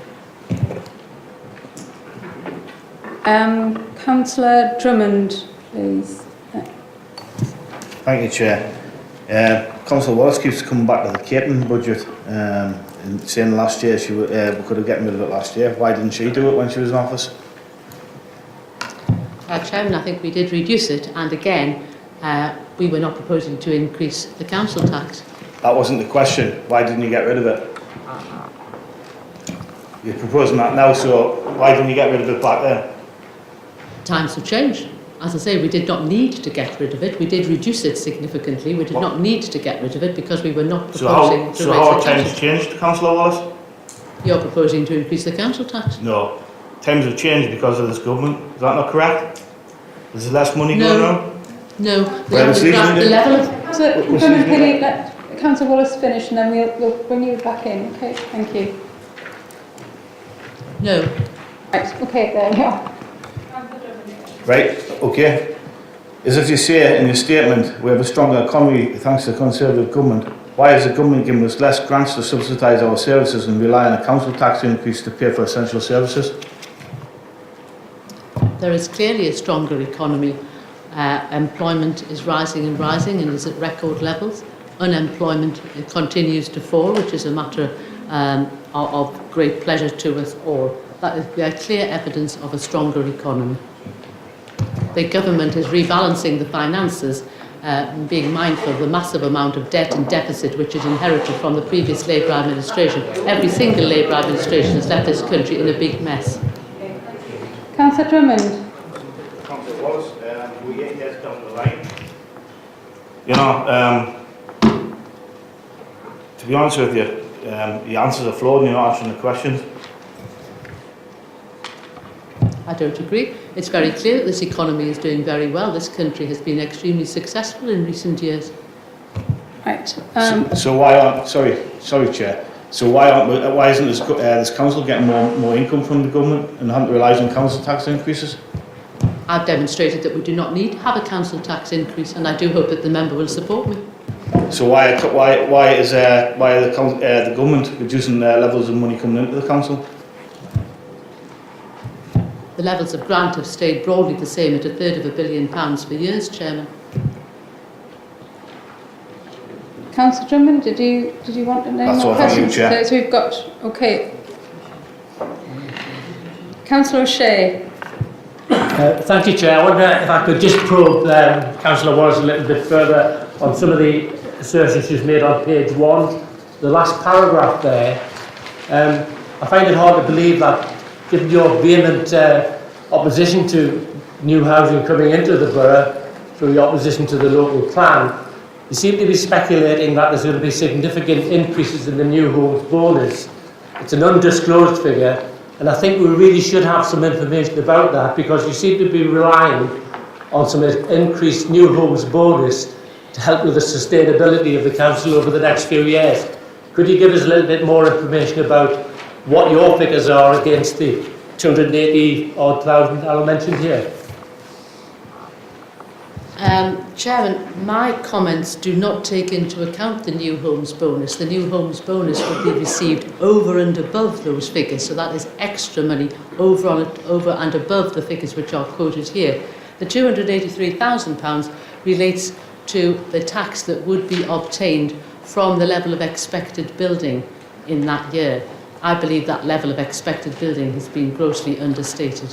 And by how much do you think it's been grossly understated, given that the 151 officer is giving us advice that your budget is not sustainable in the medium term?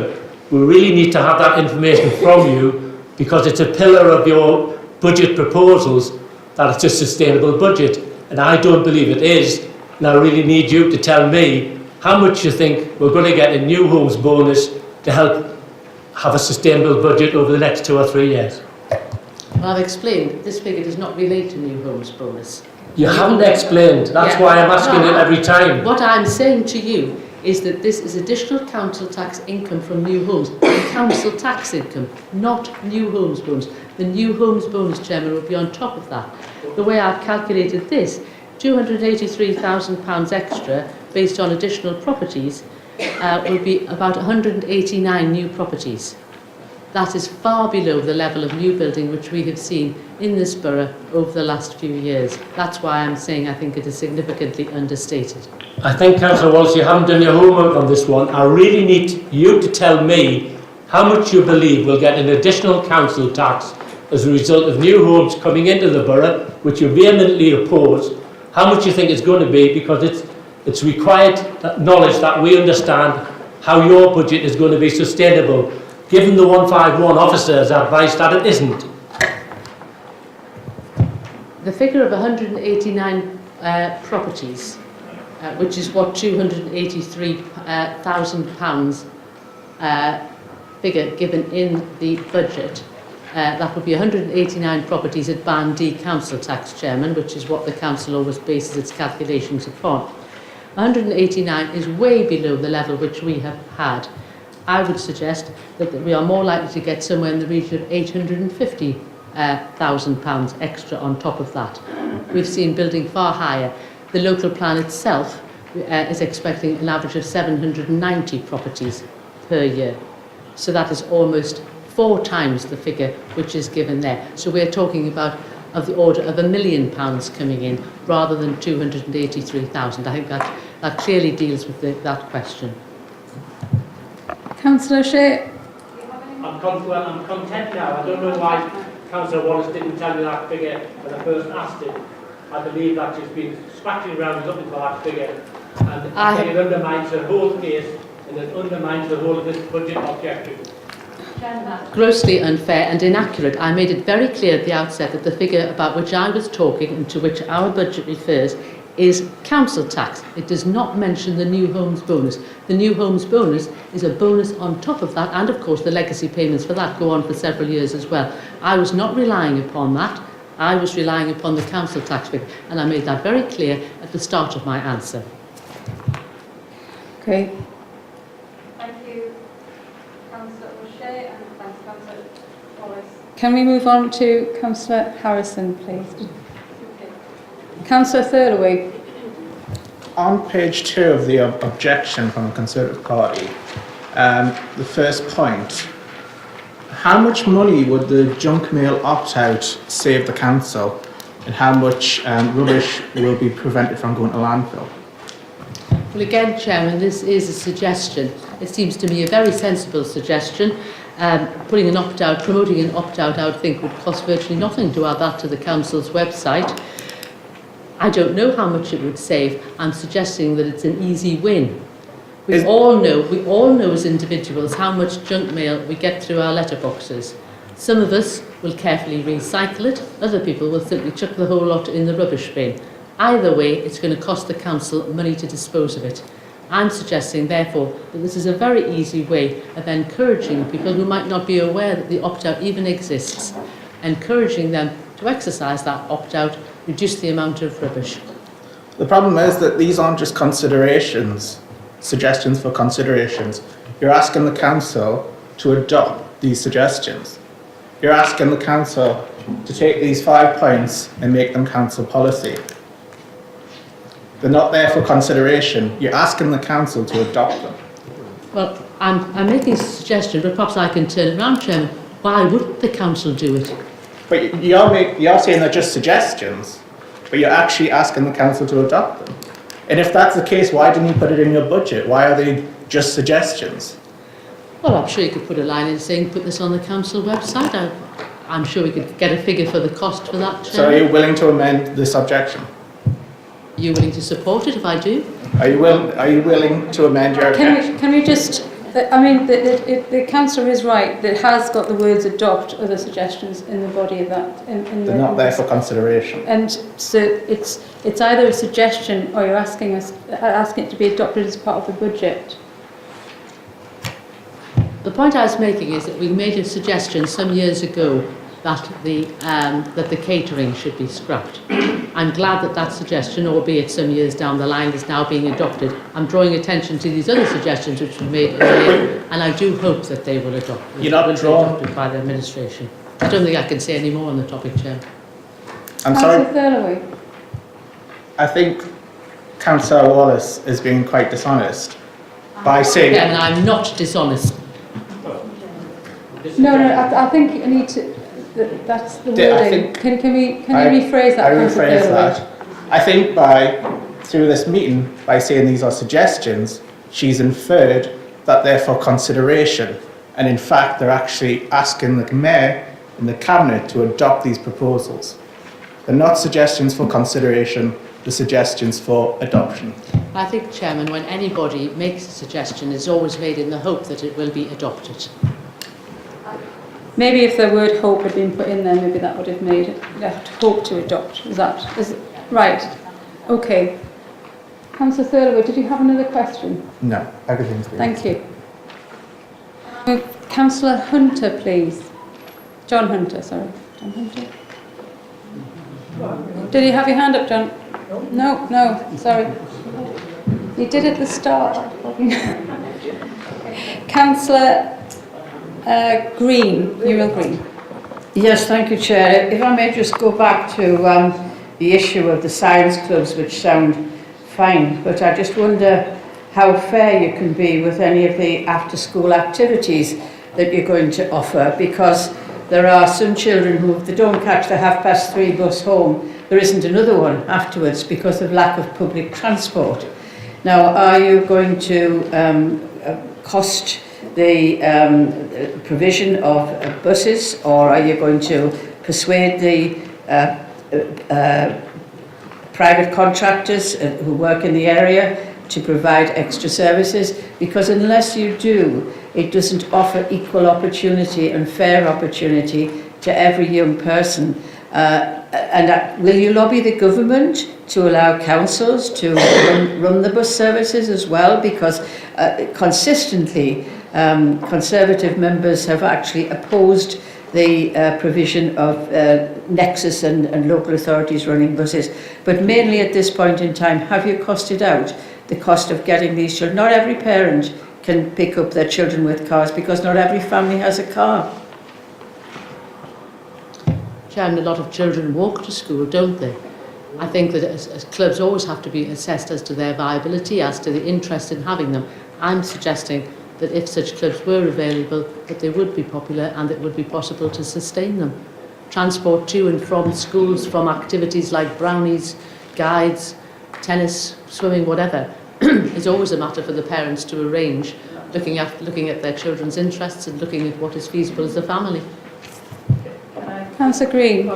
On again, what do you do if the parents don't have the transport and parents can't support the transport? Are you going to leave these children out?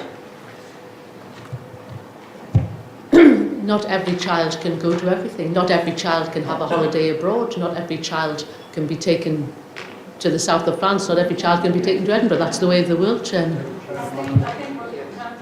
Is referring to is there are some children and families who maybe couldn't afford to go to their clubs. Would there be any provision for that? I think that's what you're saying, isn't it, Councillor Green? At the moment, I'm simply suggesting that the facilities which we have there, the schools have good science facilities. It always seems a shame to me that they are standing probably unused at weekends, after school, in the holidays and so forth, and that it should be encouraged to use them for the benefit of our young people. Unfortunately, not everybody can attend everything. Not every child is able to go to everything. Some parents take their children to the cinema. Some parents, regardless of their financial circumstances, plonk their children in front of the television and they do nothing else. Unfortunately, not every child, not every family is the same. But that is no reason to say that we should not not encourage the schools to use these facilities for the benefit of children, for the benefit of the borough. Thank you, and the Councillor. benefit of the country in this case. So the suggestion is without considering the access to them. Is that's right? Chairman, we open swimming pools, for example. We don't then say, well, some parents can't get to them, do we? Councillor Green, did you have any further questions? Councillor Johnson. Thanks, Chair. Councillor Wallace stated before, that's Councillor Glennon's question, that it's not government advice about council tax, but the Secretary of State for Local Government has admitted council tax rises are needed to give councils the support they can to local services. Lord Porter, the most senior Tory in local government, said that council taxes are regrettably necessary as money is running out fast. And Mark Wallace, senior Conservative Home Editor and Council Tax Alliance, said rising council tax is sanctioned by central government. Therefore, they all agree that either it is sanctioned by central government or is needed to support services. Does Councillor Wallace agree that her group not putting council tax up is why the Section 151 also said that this presents an additional significant risk to the authority's finances? Chairman, it's very clear that the government has permitted the council tax to go up to 6% without a referendum. Indeed, you could put it up 100% provided you were prepared to go to a referendum and see what the residents' view on that is. There is no block on putting the council tax up. There's a difference between permitting it and saying that it should always happen. We have demonstrated that now it is not necessary to put the council tax up by that amount. That's what I'm saying. Thank you, Councillor. You can address the part of the question about is this the reason why the Section 15 officer suggests the Conservative budget is placed an additional financial risk on the authority's finances? We are acting within the guidelines, Chairman. We've demonstrated that it is affordable, that the resources are there, that the reserves will still be well above the level that is specified in the policy. Therefore, I think that our budget is perfectly reasonable and perfectly balanced. The questioner has referred to risks. When we were discussing risks with the Finance Office the other day, she highlighted the risk of taking the JV back in. That's a choice that the administration has made. It has increased the risks. There are risks in everything. What we have demonstrated is that this budget is affordable, it is within the resources, it's within the policies of the Council.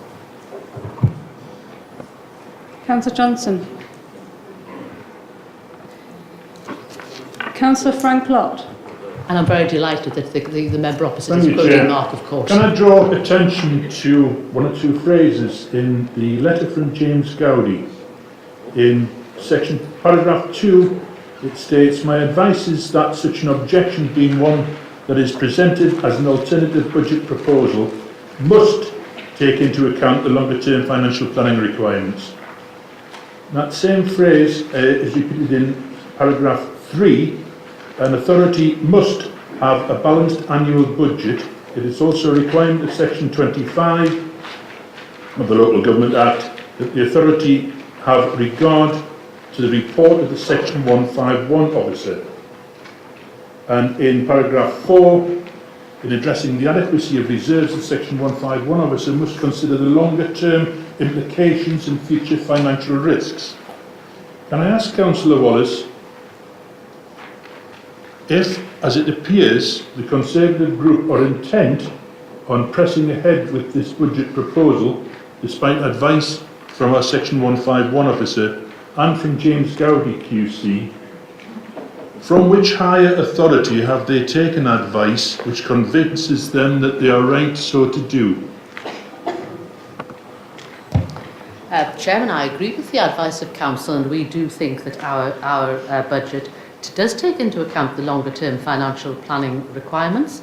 It takes into account the need to produce a balanced budget. It takes into account the need to have adequate reserves. I fully accept Council's advice, and we believe that we are complying with it. Councillor Lott. I would add, Chairman, that I do have concerns that it seems to be unprecedented to actually take Council's advice in these circumstances. The Council has on numerous occasions in the past received budget objections which either have a zero rate proposed or indeed a reduction, and yet never has Council's advice been sought.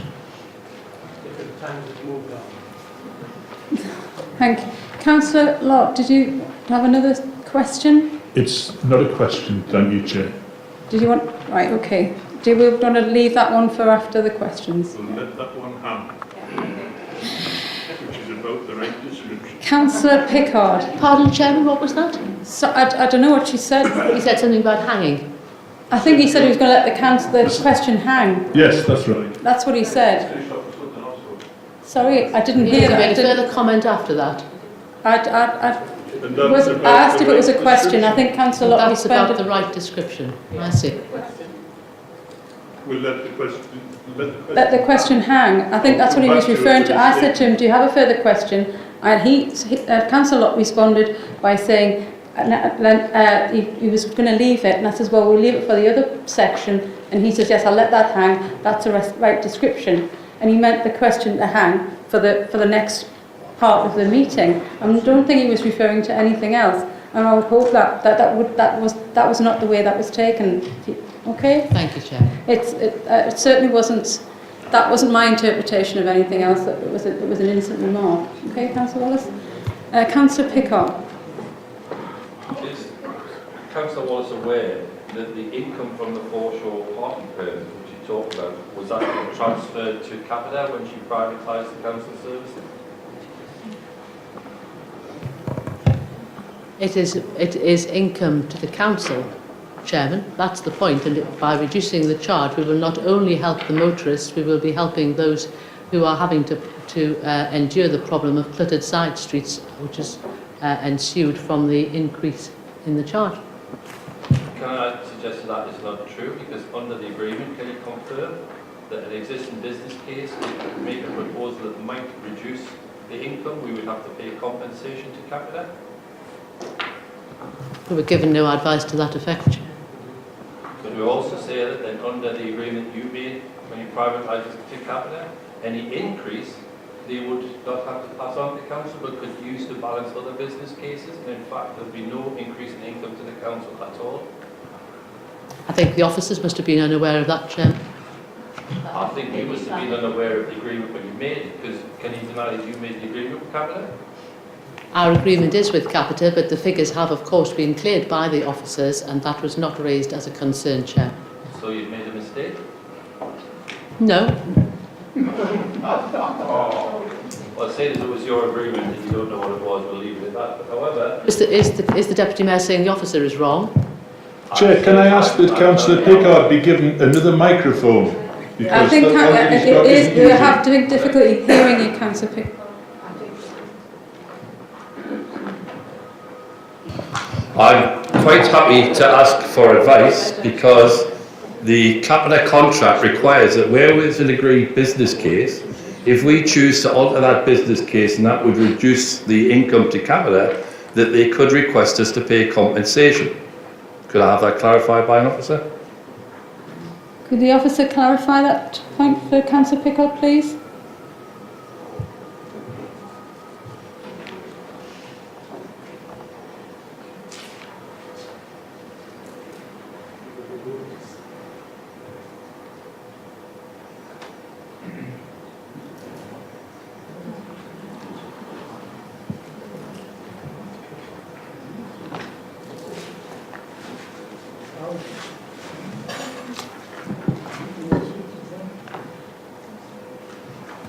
Chair, we would expect the additional target to be built into the managed budget, but if it wasn't achieved, we would potentially have to pay compensation to Capita for that. Thank you. While you're there, could you also confirm that if there was an increase in income, i.e. say parking charges are here, that would be up to Capita to decide that they could actually transfer some of the additional income across to some of the areas of business cases where they weren't perhaps making the saving? Budget, yes, but not the business cases. Thank you. So perhaps I could suggest Councillor Hawes reads agreements she signs in the future. If there is concern, and I suggest that work is done to look at what would what could be achieved by reducing the sum, reducing the charge to a figure which would have a nil effect on the finances, but yet would benefit the residents, Chairman. Right, I think... I'm doing another question, sorry, but she did say she'd worked it all out, so obviously you hadn't. But I did have a second question. Because, Chairman, I worked it out very clearly. Obviously not, because you weren't aware of that. In the issue of the increase in procurement savings and increase in management savings of £1.5 million, you say that you're confident that's achievable, yet you've had to put a massive contingency provision in of £1 million. How do you justify the fact that your confidence compares to the fact that you've had to put a £1 million contingency in? We took advice from the officers, Chairman. So therefore the officers aren't as confident as you are in being able to deliver it, and they're the ones who have to deliver it? I remain confident, Chairman. Or is that another mistake? It's not a mistake at all. We finished with questioning, Councillor Picard. Can I move on to Councillor Rankin, please? Thank you, Chair. 2011 coalition government, a policy of freezing council tax. Can Councillor Wallace tell me how much North Tyneside Council received in council tax freeze grant in the financial year 2011? Not on the top, off the top of my head, no. I could give a written answer. Well, you were the cabinet member responsible for it at the time. I can remember it off the top of my head, Councillor Wallace, it was 1.2 million. How much was it in 2013? Again, I'm happy to supply a written answer. 800,000. How much was it in 2015? Why is he asking if he knows? 0. How much was it in 2016, Councillor Wallace? So Wallace is saying that she doesn't know what the... She doesn't is that right, Councillor Wallace? You're not... I'm saying that Councillor Rankin knows. She doesn't know the history of council tax freezes last and year local was government over the nothing. last 6 years. Okay, fair enough. Councillor Wallace seemed very proud about the fact that she'd suggested cancelling the budget for councillors' refreshments in the past. Could you just repeat what you said on that? Because it's a £10,000 saving. You said you suggested it many years ago. How long ago was that? It was about 5 years, I remember. I know it was some years ago, I can't recall, but for every year that it had not, the suggestion had not been implemented, clearly we would have lost £10,000. So how much would that be over 5 years, Councillor Wallace? 5 times 10 is 50, I think, is it not 50? Okay. From the point of view of your council tax freeze this year, how much will you take out of the base budget of this council over the next 5 years? By providing efficiencies that are embedded, those efficiencies will carry on. Income, council tax income, Councillor Wallace. How much will you take Chairman, out of the base budget? I appreciate that the councillor enjoys his moment of pretending to be Rumpole of the Bailey every year, but it's Can you answer the question, please, Councillor Wallace? No idea what the question was, Chairman. Chair, I'm happy to repeat it, Chair. Right, okay, thank you. As un-Rumpole-esque as I can. But I only do it because she never answers questions. Your council tax freeze for this year, how much will you be taking out of the council's base income tax revenue for the next 5 years? You're very proud about the fact you could have saved 50 grand on sandwiches. How much are you going to take out of the revenue income for council tax, the base budget for the next 5 years? Each 1% costs £850,000, Chairman, or thereabouts, according to the officer. We are saying that we do not need to charge that money because it is affordable and we have demonstrated the figures. With regard to the £50,000, I think that the councillor's dismissive and cavalier attitude to that shows a lot about his views on council tax money. For many people in this borough, paying council tax is one of their single largest monthly bills after their mortgage and rent. It's shocking, really, that the councillor can just say, oh, it's only 50,000, as though that doesn't matter. I suggest that many of our residents would regard £50,000 as a vast amount of money. It's the council tax of an awful lot of properties, an awful lot of families, and for him to say it's only 50,000 shows a very cavalier attitude. Councillor Wallace, can I just ask you to respond to the... Councillor Rankin, can I ask you to respond to Councillor Rankin's question? Given my answer, we have saved. We need to save the 4.2 million by not charging the council tax rise. We've demonstrated how we can do that. The efficiencies will be carried forward, and that is my answer, Chairman. Can I just clarify something? £50,000 over 5 years on a budget of 850 million is not a material amount. For the record, Councillor Wallace, you'll be taking £21 million out of the base revenue budget of this council by putting forward your proposal this year for this budget. From the point of view of the advice that we've received from the Section 151 officer, they've said that it presents a real risk to the future of this council. Do you agree with that advice or do you not?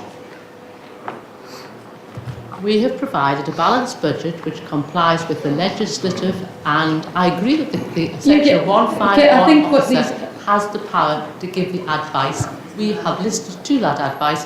We have produced a budget which complies with the constitutional and legislative requirements, which leaves adequate sums in reserve, which relies on the robustness of the estimates provided by officers, albeit that we have found a number of faults in those.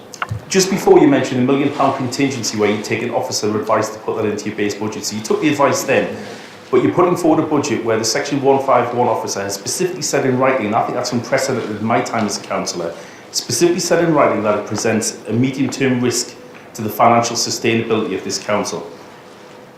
You don't agree with what she's saying, that's clearly obvious. Can I just ask, what are your professional accountancy qualifications, Councillor Wallace? I don't think that's necessary. I don't think that's I think...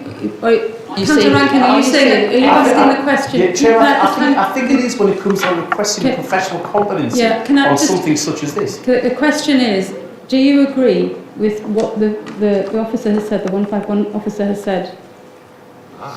I have heard the advice that she is required to take into account the robustness of estimates and the adequacy of reserves. We believe that we have done both of those, so I have heard the advice. With regard to the second question about financial qualifications, I don't think it's a requirement of any member of this council to have financial qualifications, and I'm not sure that the Cabinet Member for Finance, for example, has any either. But we are not going against professional officer advice, Councillor Wallace. Can I just say, you're saying that you don't agree with the 151 officer. Is that what I'm hearing, or is that you're choosing to ignore the advice?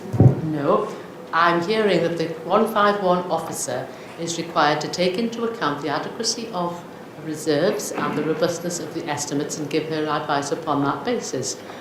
We have heard that advice. We have produced a budget which she has agreed complies with legislative and constitutional requirements. We believe we have given consideration to that advice, and that in the interests of the council taxpayers we can save the money and keep the services. You disagree with the letter that's been put out today by the section 151 officer? It specifically says, Councillor Wallace, that if this budget is passed, it will present a risk to the council, to the sustainability of this council. You can't say you agree with her and then put the budget forward. It's impossible, you can't square that. It is for officers to manage the risk, Chairman. I agree that with the powers of the officer. I agree with Council's opinion. I believe that I've answered the question. The reserves are adequate, the budget balances.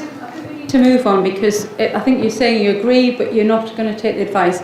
I think that's what it is. Point. This is on the basis of that advice. Council tax is going to rise in each and every year under Labour. I think our residents need to know that very clearly. They are going to be facing a hike in their council tax bills each and every year. Okay, Councillor Rankin, have you finished your questioning? Yes, Chair. Thank you. Right, can we move on to Councillor Mulvally? Within your budget proposals, you have several suggestions, and within those you suggest a feasibility study for the Tynemouth pool. Do you also suggest feasibility studies for the cookery lessons and the sports lessons and the science lessons that you were talking about as well? Well, I'm sure that if the officers were to encourage, if the council was to encourage our schools to use those facilities, they would wish to carry out some kind of feasibility study, possibly just start something as simple as a survey of their parents to see who would be interested in the take-up. Then, given the answer that you've just given, why have you actually reduced the feasibility fund by £100,000? Because it's been underused, Chair.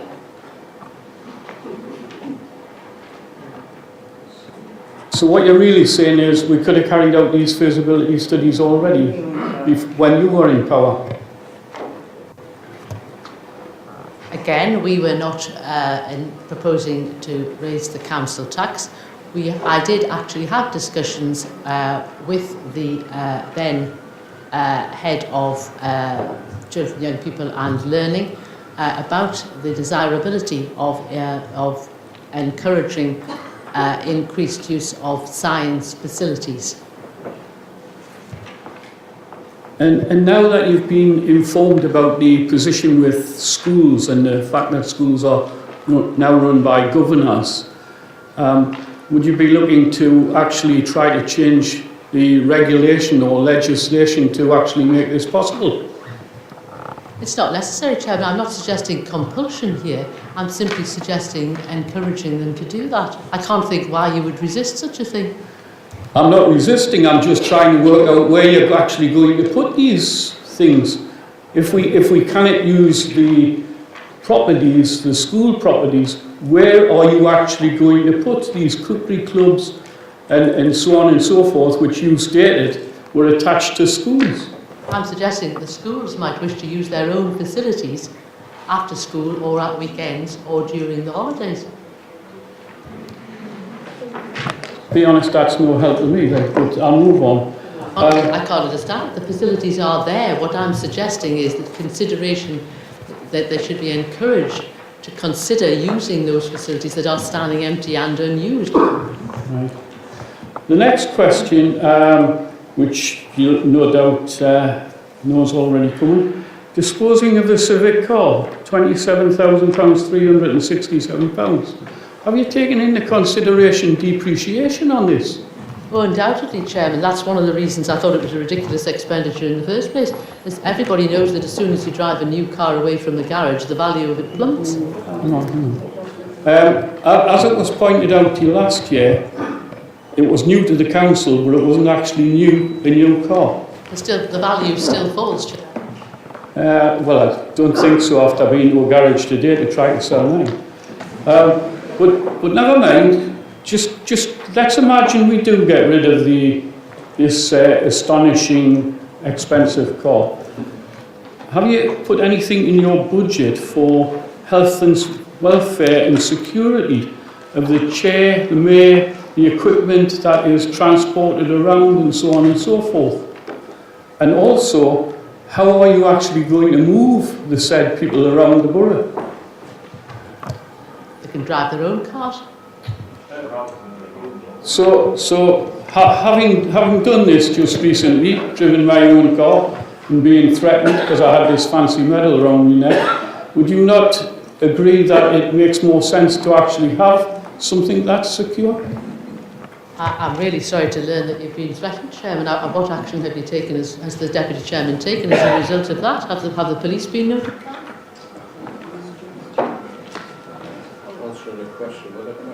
That's it. Okay, right, thank you.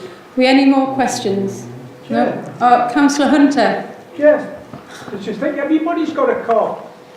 I've had to be on the double-decker bus. I'm sure the double-decker bus is perfectly adequate, or even a single-decker bus. Okay, thank you. One day she'll answer the question. That is the question. Use the double-decker bus or the single-decker bus. I leave the choice to him. Councillor Drummond. Councillor Wallace, why didn't you get rid of the Civic car when you were in office? You apparently used it more than everybody else. I did not use it more than everybody else. That is a completely ridiculous allegation. So answer the question, why didn't you get rid of it then? We weren't increasing council tax, Chairman. Yeah, but your government's decreasing council budgets. Our government is rebalancing the nation's finances and dealing with the terrific mess that was left. That was supposed to be done in 2015. This will be the opportune time. We finished with the questions, so can we move on now? I want to invite members to speak on the objection, please, at this point. Councillor Francois. Thank you, Chair. The Conservative proposed budget seems to be predicated on, and I'm looking for the words, a stronger growing economy, which has just slipped from 5th place to 6th place behind France, where the national debt has nearly doubled from 960 billion to nudging 1.8 trillion pounds, with the Conservative government adding more since 2010 than every Labour government in history. Furthermore, it will grow another 50 billion this year, and it'll keep on growing until 2031, despite the Tory pledge to halt its growth by 2015. I would never accuse Councillor Wallace of being dishonest, but the proposed budget is. It's reckless, it's opportunistic, in that they know they would never have to implement it. Even if it was agreed, they know that the responsibility for implementing it would fall to our Mayor and the Cabinet that she has. In that sense, it's a dishonest budget. It's a budget which flies in the face of the highest advice that we could obtain. And in closing, I have to say that I have an inbuilt reluctance to accept a budget proposal from someone whose own personal experience of receiving 2 special responsibility allowances, but not knowing about that, demonstrates her own budgeting abilities. Councillor Locke, can you just keep to... I've concluded. Thank you, Chair. Councillor Early. Thank you, Chair. I've read with great concern the Conservative Group's objection to the budget proposals drawn up by the Cabinet and the elected Mayor, and I'm particularly alarmed at their alternative budget proposals. Their proposals support the cruel austerity that their government inflicts upon us at a national level, whilst at a local level they now preach profligacy. They claim to be able to extract their government's pound of flesh from North Tyneside without spilling a drop of local blood. However, it now seems clear that in order to do so, they would have to gamble with the future financial sustainability of the council. They have learned nothing, it seems, from the financial havoc wreaked upon residents of Northamptonshire by their colleagues in Northamptonshire County Council, nor from the effects on council finances across the country from sudden economic events such as the collapse of Carillion. I am also amazed to see that they suddenly claim to be standard bearers for some council services which, whilst in office, they treated with disdain. A prime example being that when in office, they sought to close libraries and now claim that they cannot countenance a reduction in opening hours at those very same libraries. It is a pity that their newfound passion for books does not apparently extend to an ability to balance them. The Tory proposals put waste bins before children, car parking permits before the needs of the elderly and the disabled, and their increasingly desperate search for short-term political advantage before the very financial security of this council. In short, their budget proposals are politically reprehensible, economically incoherent, and financially irresponsible. Their ideology is not just morally bankrupt, but worse still, if implemented, would actually risk financial bankruptcy for this council. Thank you. Thank you, Councillor Early. The elected Mayor? Thank you, Chair.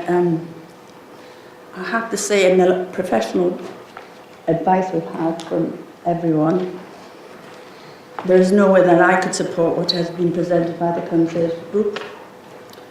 When you read their objections, one is very much aware election time is almost here.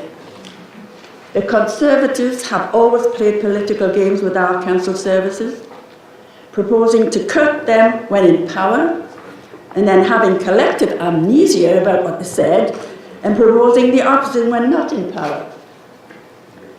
What they have presented tonight is full of gimmicks, presumably to attract votes, and certainly does not reflect the true situation that this council finds itself. Just let's take a look at some of the suggestions, for instance. Council tax. We've already been told that over 75% of councils in the country are increasing the council tax. Even Northumberland County Council, the Conservative Council-led council, is increasing their tax. All the region authorities are increasing their council tax.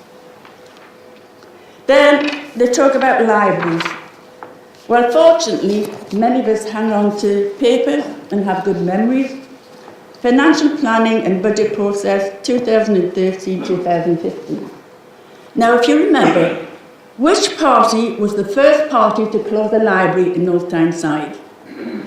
The Conservatives. The Conservatives. It doesn't matter how used it was, they still closed it, so don't make that excuse.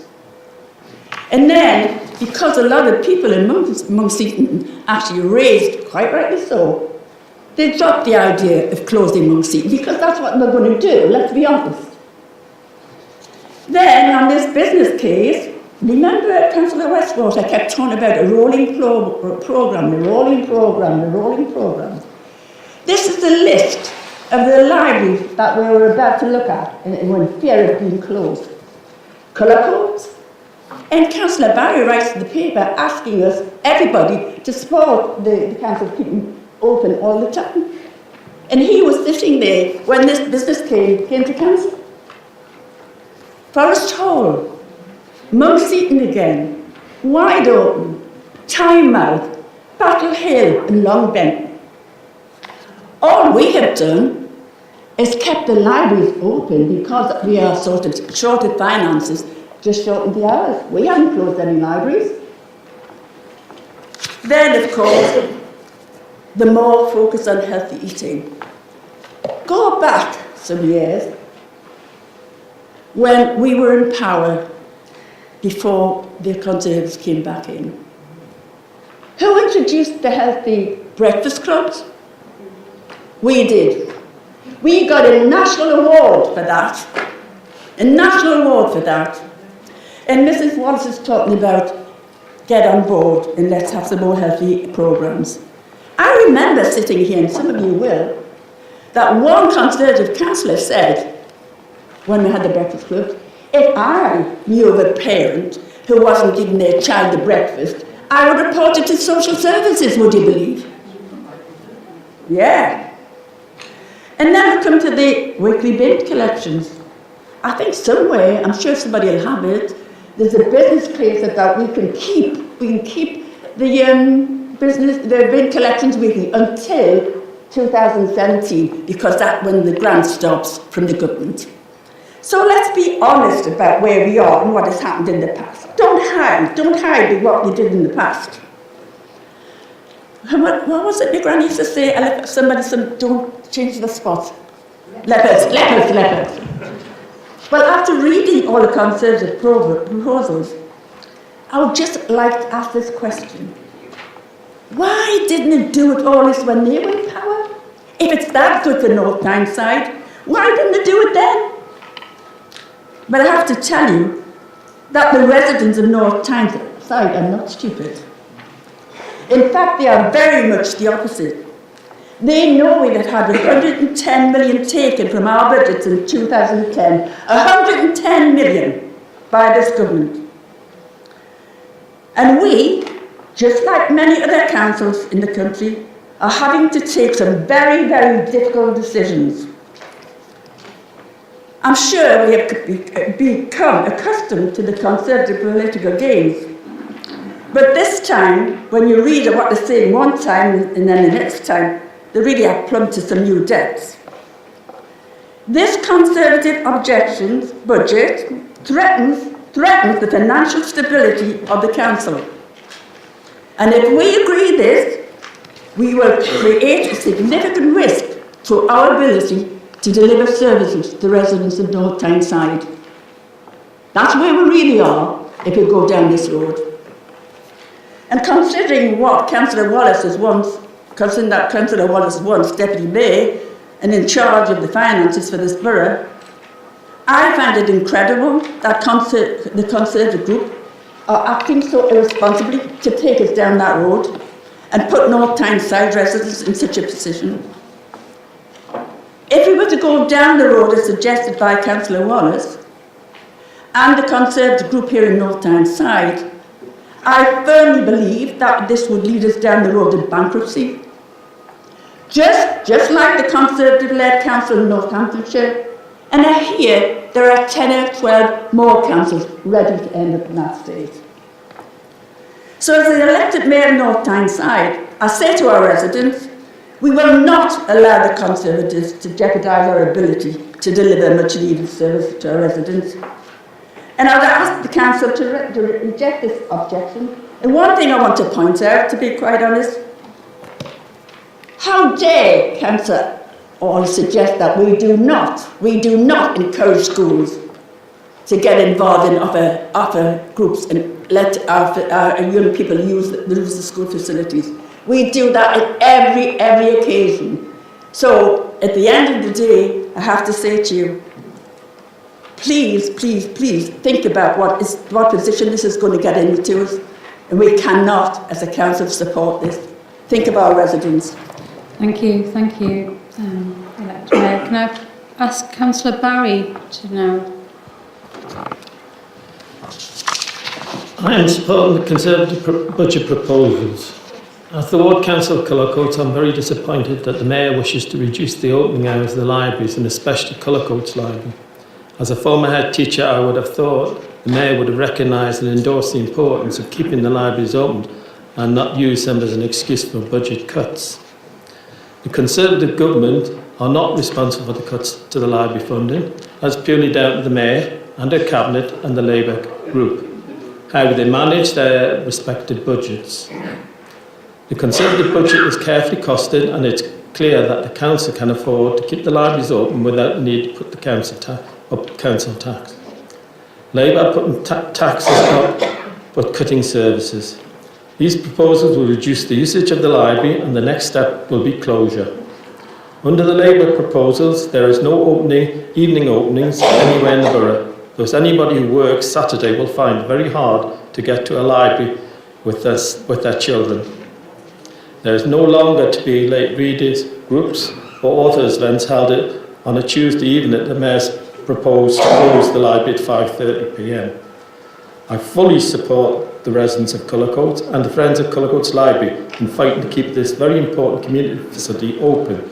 The library is used not only to have access to books, but places where people can meet and have chat, bring their children and grandchildren to group activities, interact with each other. I believe that the library plays an important role for all age groups, and some people may just wish to sit and read newspapers. I therefore support the Conservative Group budget proposal. Thank you, Councillor Barry. Could I have Councillor Newman, please? Thank you, Chair. I would like to oppose this budget, but before going into what I'm actually going to talk about, I think we need some context on the Conservatives' economic performance. First off, it was a world financial crisis not caused by the Labour Party, something that even George Osborne has acknowledged. Under the Conservatives, national debt has doubled in real terms. The Conservatives have failed to balance the books by 2015, which was a Conservative electoral promise. The pound is at the lowest level against the euro and the dollar than it has been. Every public sector, from the police to the NHS, is under severe financial pressure. Average real wages is lower than it was 10 years ago. The wealth gap is widening, and the Office of National Statistics puts the number of out-of-work people in the UK at 21.5%, far lower than the 4.4% quoted by the Conservatives. And this is because the Conservative government has used half-truths to come to the figure. One method is simply redefining what should count as unemployment when coming up with this figure. Now, following on from the Conservative government's example... Point of information, Chairman, my figures were taken from the Labour Party's own report. Yeah, I had the good grace to listen to you, Councillor Wallace, and I suggest you sit there and listen to me. Now, following on from the Conservative government's example, the local Conservatives have produced a budget and presented it in such a way that it's filled with half-truths, diluted and warped for the sake of nothing more than political point scoring. And as we've heard from our officers tonight, it is unsustainable. They have faked moral outrage and produced a budget that uses the same budget model used by Northampton Council and has led to that council going bankrupt. It's a model used by other councils in the south who are now close to collapse. To accept this budget would be dangerous and could lead us to bankruptcy, and I suspect that the reason for presenting this budget has more to do with election leaflets than a sustainable financial plan. So here are some important facts that we all need to understand when understanding the budget that we've produced. Firstly, this council has had to deal with funding shortfalls of 110 million, which includes government cuts. These government cuts look likely to continue in the foreseeable future. Government grants given to the council to ensure bins are collected weekly has ended. Demand for adult and children's services continue to increase. Simply put, these are reductions at a time when demand has increased has resulted in the budget we produced. This is a budget we've been forced to produce because of the government's refusal to adequately fund local authorities. Now, the Conservatives opposite have criticised the budget, and despite the fact it's the result of their own party's policies. The Conservative government cuts us, we produce a budget that reflects these cuts, and yet the local authorities have faked some sort of moral outrage while doing absolutely nothing to protect these services. And I can say that they faked their moral outrage because of one important fact. The North Tyneside Conservative Group has twice, in 2 years, the first in September 2016 and the second in November 2017, refused to back calls for more funding to this council. Let's reflect on it. A group of North Tyneside Conservatives have failed to back calls for additional funding to this council, funding that would help provide the services for the very residents they claim to represent. This is outrageous. More importantly, what it suggests is that the who North Tyneside Conservative Group really represents is their own party in Westminster, not the residents who have elected them. There is a word that some people out there might use to describe people who act in this way, and that is hypocrites. I have to say that for me and the rest of the people on this side of the chamber, we can hold our head high, safe in the knowledge we have done everything we can to both prevent these cuts from taking place and then to deal with them in a responsible and sustainable way. Our conscience are clear, yet I cannot say the same for everybody in this room. I've spoken many times before about the many experts who have criticised cuts to local governments, such as Professor Paul Krugman, who claimed that all evidence in support of austerity has been disproven, and Professor James Galbraith, who described austerity as a theology and not a solution. The Conservatives, I fear, are so loyal to their own Westminster government that no amount of experts could stimulate them into action, so instead I will end by asking them to listen to a prominent member of their own party, Lord Porter, Conservative and chair of the LGA, who has stated that local councils can no longer be expected to run our vital services on a shoestring. We must shout from the rooftop for local government to be put back on a sustainable financial footing. I therefore call on the local Conservatives to follow his example and defend this council and importantly all residents, because if you don't, then you're simply dust in the wind and the people out there will know you as we do, hypocrites. Therefore, I will be voting against this unsustainable budget and urge others to do the same. Thank you. Thank you, Councillor Newman. Can we have Councillor Sterling, please? I'll be very brief. Look at your budget and think it's a 3 I's. Inept, incompetent, and in denial of the 151 officer's advice. I think if you look at it as a whole, I think it's sort of been done on the back of the cigarette packet and it hasn't been really thought out. But I'll just deal with one part of it. The part that concerns me is the weekly waste strategy. You've taken it as a one-off, and it's not a one-off. It's part of a waste strategy for the whole of North Tyneside over the next few years. It's not a one-off payment of £217,000 I think you've put in. It's a waste strategy to reduce the amount of waste that's going to landfill. All neighbour and the authorities already use this system. In excess of 70% of local authorities across the country operate this system. Some authorities are operating a 3-week system and some actually a 4-week system. But we've also got papers, I think Norma alluded to prove that when the grant was given out, you had plans to bring an alternative weekly waste system in 2017. The papers are there to prove it, so there's no, North Tyneside dropped into the bottom quartile in recycling performance in 2016-17, mainly due to the fact that we weren't doing the alternative weekly waste, because it's known from figures we get from councils around here that our recycling rate went up by 18 to 21% when they went towards alternative weekly. So if you look at it, do we want to put all this rubbish into the ground for future generations to have to build houses on a clamber over? Because we can't keep doing that. It's not, most people in North Tyneside aren't saying keep weekly waste collections. They actually want it to be greener. They actually want it to look and sort of get things right in North Tyneside. The same applies to air quality.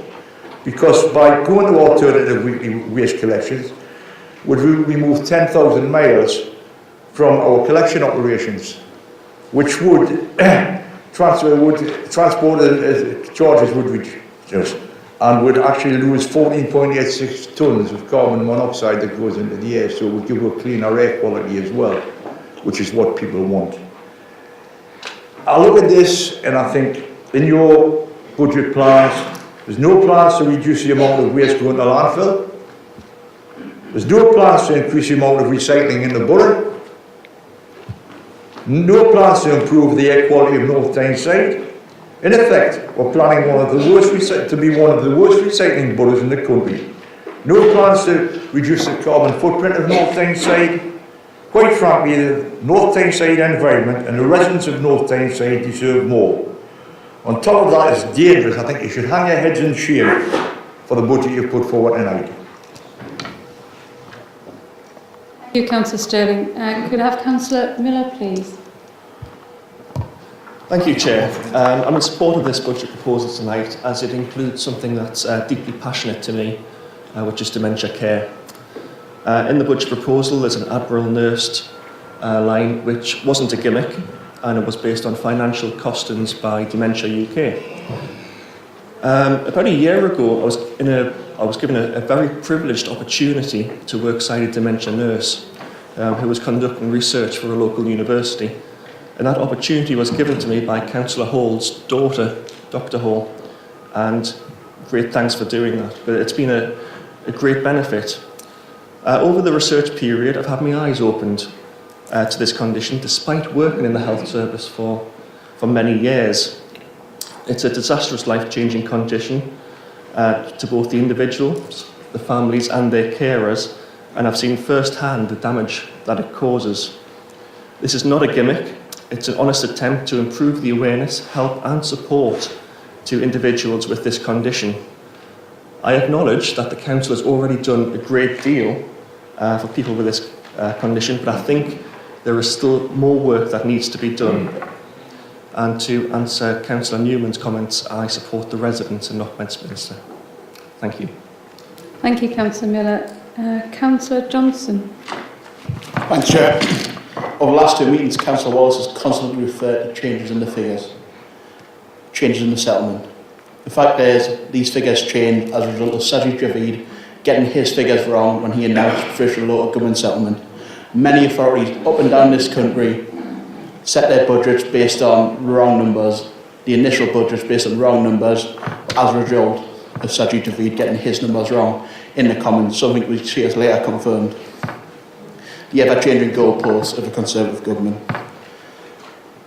Last time the Conservatives were in power in North Tyneside, towards the end of the reign, they shirked the difficult financial decisions, left them for the incoming Labour administration to make, for simple political point scoring. This budget is shirking difficult financial decisions and going for cheap political point scoring instead of prudent financial management. I couldn't possibly support this budget simply on the account of the comments of the 151 officer. This Conservative amendment presents an additional significant risk to the authority's financial position and brings into question the financial sustainability of the authority. Don't see how, on the result of professional officer advice, anybody in this chamber could support this budget. Thanks. Thank you, Councillor Johnson. Can I have Councillor Thirlway, please? Thanks, Chair. This budget is designed for party political leaflets, which I assume are already printed and waiting to be delivered. If the Conservatives were serious about winning power in North Tyneside, they would have brought a serious alternative here tonight. Their budget is about saving what seats they have left. The reality of this budget would cripple this council and hurt our residents. Thankfully, the Conservatives, after a decade of defeat, don't have the numbers to pass this budget. Thank you, Councillor Thirlway. Can I have Councillor Rankin? Thank you, Chair. Can I just touch on something Councillor Miller said there? I think it's a real shame that what was a very laudable proposal has been wrapped up in such a budget, because I certainly would have supported that amendment around the Admiral dimension is. So I would have supported that, but obviously I can't because it's actually with the rest of the budget, but I would have done. I think we should look at the history of the party opposite from the point of view of its financial acumen over the last few years. So this is a party who originally wanted to spend £2.5 million hiring some bin wagons rather than buying them for £2 million in the early part of our administration. And then again in 2016 accused Labour of financial mismanagement. This was Councillor Wallace in the Chronicle. Accused us of financial mismanagement because we were transferring additional funds of £500,000 into reserves. I'll let that sink in. By putting money aside for a rainy day, apparently that is somehow financial mismanagement. Quite incredible. They also last year wanted to spend a £1.4 million windfall, which can come in and then never come in again from the airport. £1.4 million, also borrowed almost £3 million to spend on capital expenditure, where the assets they wanted to invest in would have needed further investment before the loans they were raising were ever paid off, which again is really quite incredible. And then this year, again, the opposition led by Councillor Wallace in this chamber refused to support a motion requesting the Mayor to write to the Chancellor to get us a better settlement. Councillor Wallace then asks tonight where the money's gone and why council tax has to go up. It's really quite obvious because the government that you support has been cutting our funding year after year after year. And what they've done is they've submitted a budget of such high risk we could actually end up with effective bankruptcy. You can't have your financial cake and eat it, Councillor Wallace, in spite of how much you want to for your election leaflets. The Lord Tyneside Tories have really been on a run in the last 6 months because their stance on the local plan would have led to planning mayhem, and their stance on this budget this year is so irresponsible it would risk a financial meltdown while they sit and defend the government that is causing it. I will, however, issue an apology to Councillor Wallace, and this is a first. I shouldn't have questioned your professional qualifications in this chamber. The beauty of local democracy is that we come here with the best of intentions irrespective of our backgrounds and our professional capabilities. But I do think that there is a time where all councillors have to listen to the professional advice that we're given. And the professional advice that I'm listening to, like in voting against your budget, is this. If the Conservative objection was approved to become the Council's budget for 2018-19, there is a material possibility that during the financial year, the Section 151 officer would be required to issue a Section 114 notice. That is something that has happened once in this country in the last 20 years, very well documented in the last month and a half at Northamptonshire. It is effective bankruptcy of this council.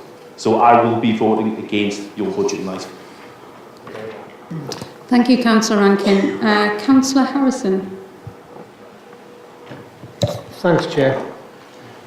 Well, a bit like Councillor Rankin, I certainly understand where Councillor Miller's coming from, and it's unfortunate.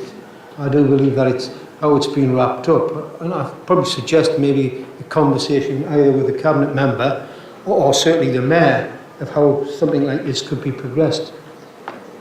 My view is simply I don't really want to get into the points debate of whether, increasing or decreasing, whatever it is within the budgets, is the right or wrong thing. Because the reality, and Councillor Rankin also touched on it, is I have no financial, if you want, qualifications, like others in this room, to the same level and the same degree as those who actually give us advice. And when you give us advice in that letter format, I think we really need to be very careful and very wary to take note of what they say to us. Because irrespective of what our views are, and the choices within that, of what we propose in a budget, the responsibility is to ensure the financial stability of this council. Our responsibility is to provide those services for our good folk out there, not just today, but for the coming days. It's our responsibility not to put that to risk. And if this letter is telling me that that's being put to risk, I have a great deal and a great concern. And that's not a political real concern. It's a concern I have for the people I represent and the people who live in North Tyneside. Because as their local representatives and our local government, it is our responsibility to ensure that we can get the best for them and we can actually maintain those services for our good folk. So I really can't support this. Why I can't support this, irrespective of whether I agree with the car park charges or not, or irrespective of whether I agree on a feasibility in taking monies out of that, I can make those arguments. That is really not important at the present moment. The important issue is that letter that has been given to us and how it will put us to risk, not just for today, but for the coming days, not allowing us to actually develop on. And that's what we have got to do. That's what we sit here for, to make sure that we can provide those services for those people. And if we put those at risk and we don't take that professional advice, then I think we are guilty of actually not delivering for those good folk out there. So I can't be supporting this. And I don't think anyone in this room who actually believes in the future of North Tyneside and those good folk out there can support this. It's too risky of a proposal as being recommended by the Conservative group. So I will be certainly voting against that, and I will be trying to ensure the proper financial stability of this council, taking the right guidance and the right advice by the professional officers over there. Thank you, Councillor Harrison. Councillor Hodgson? Thank you, Chairman. I support the budget presented by Councillor Wallace and her brilliant defence of it tonight. I don't think there's many people in this room that could have withstood that amount of criticism all by themselves. In particular, I support the retention of weekly household waste collection, and I challenge that 2 weekly collection is hygienic and that it is not damaging to air quality and to the health of residents. I support the retention of council tax at current levels. Money left with residents achieves much more than that taken by government. As to the probity of the budget, I have confidence that it is coherent and balanced and will be welcomed by residents. Chairman, I support this alternative budget. Thank you, Councillor Hodgson. Councillor Pickard? Thank you, Chair. I think that we need to be very careful, and hopefully that we do reject this proposal from the Conservatives. And I think really we have a very easy choice as far as I'm concerned. We have to either accept the advice from officers who have a legal duty to give it to us, as opposed to somebody who doesn't. Accept the advice of officers from legal and finance who have run a large council very successfully for the last years that we've been here, as opposed to somebody who didn't, and also from officers who have a duty to give impartial advice to the council, compared to somebody who tries to give advice for political expediency. And I think one of the issues that we need to do is, in that advice the first letter was actually from the head of finance and the head of law and governance. And it was quite clear in those documents that should the budget proposal be ultimately adopted, the authority's budget for 18-19 brings into question the financial sustainability of the authority. The words are important because financial sustainability is exactly the words that are used under a Section 114 Act to say whether a council should go under a 114 Act. And lo and behold, we have another letter which is in a response on behalf of not only the 151 officer and the monitoring officer, but also the chief executive of the council. So now we have 3 senior officers who give impartial advice, advising if the Conservative option was approved to become the council's budget for 2018-19, there's a material possibility that during the financial year would have to require to issue a Section 114 notice. Now, let's be clear, if that was done, we wouldn't be reading newspapers in Cullercoats Library because it was inessential spending, so we wouldn't keep it to support them. There wouldn't be any services in Cullercoats other than emergency services put actually down. And if we look at the fact that we're supposed to ignore the advice from all these professional officers and accept the advice from Councillor Wallace, and we look at the situation that we're actually in as far as the budget's concerned, when we took over in 13-14, what we found is that there was a £21 million deficit in the budget. There was a 12 million CI programme, which included the closure of 6 libraries, whether you like it or not, because it might not have said that in the business case, it said in the CI case that you put in that if you didn't close the libraries, you wouldn't find the money. By the way, you also had in there a proposal from Councillor Hudson, which said if you accept the money, we can guarantee that the weekly bin collection up to 2017, but obviously not after that. So if you wanted to find that out, look in your own papers, because it was your name that was signed at the bottom of that particular paper. In addition, the strategic reserve balances had gone down from 26 million to 13, so it halved in the time that they were in power. And once again, they're trying to raid the strategic balances in this particular budget. But let's not also forget the competence of running the council was invested in a part-time chief executive who was paid £170,000 for 4 days a week, and actually wasn't an officer, was a contractor from outside the council. In addition to that, they'd been pulling up for unlawfully employing somebody in the Mayor's office, direct as a political advisor from Conservative head office. And lo and behold, in the last budget, they had to use the airport dividend to get themselves out of serious difficulty of a massive overspending in the budget on that particular year. So that is the background to their competency of delivering for the people of North Tyneside. Whereas the competency that we're asking here is that of the opposite, and I'm much further prepared to accept their advice than the advice of a proven person who has actually delayed and reduced the amount of money coming into this council significantly over the years. The issue of saying, well, are we saying that the council tax will have to go up over the next few years? Well, no, but your government is, because you're well aware that the strategic spending assessment is the document that's based on council getting its money. The council that gets that through from every council in the country, the government use that, and the figure the government has put in for each council, not just us, is for next year. They've only put 2% in because they don't know whether they're allowed to 3%, but they have included 6%. So if you don't put it in this year, the government's assumed you have, and they've taken it out next year. So you hit twice. Not only do you lose the 4 or 5 million, you've then got to replace it, and you don't have the money ongoing over the years, as Councillor Martin said before, a cumulative budget over the years, a reduction in actually saving. So we need to have a position where we can actually, as a council, move forward without, once again, moving down the path of going towards bankruptcy. And it's interesting that the model used in the Northamptonshire, they actually describe themselves as a PLC. What they did, they outsourced all the services. But presumably they remembered what they'd outsourced, because unlike the council here, where you outsourced the services, you didn't know what the agreement was just before. But more importantly, they did exactly the same as we're being asked to do tonight with the Conservatives. Take a gamble. If there's not enough money, we'll get it next year. If we use the money now, we might get it next year. If we make 2.5 saves, well, let's put $1 million in just in case we don't, we might get it next year. And we end up with their chief executive stating, there is no other option but to be bold. We're going to have a damn good go at it. I'd rather go down trying than go bankrupt. Well, not only did they go down, they also went bankrupt. And I'm not prepared to take a gamble with precious services for the people of this council by accepting a ridiculous, uncosted, unacceptable budget. I propose that we withdraw from this particular budget and that we move ahead with our own. Thank you, Councillor Pickard. Councillor Grayson.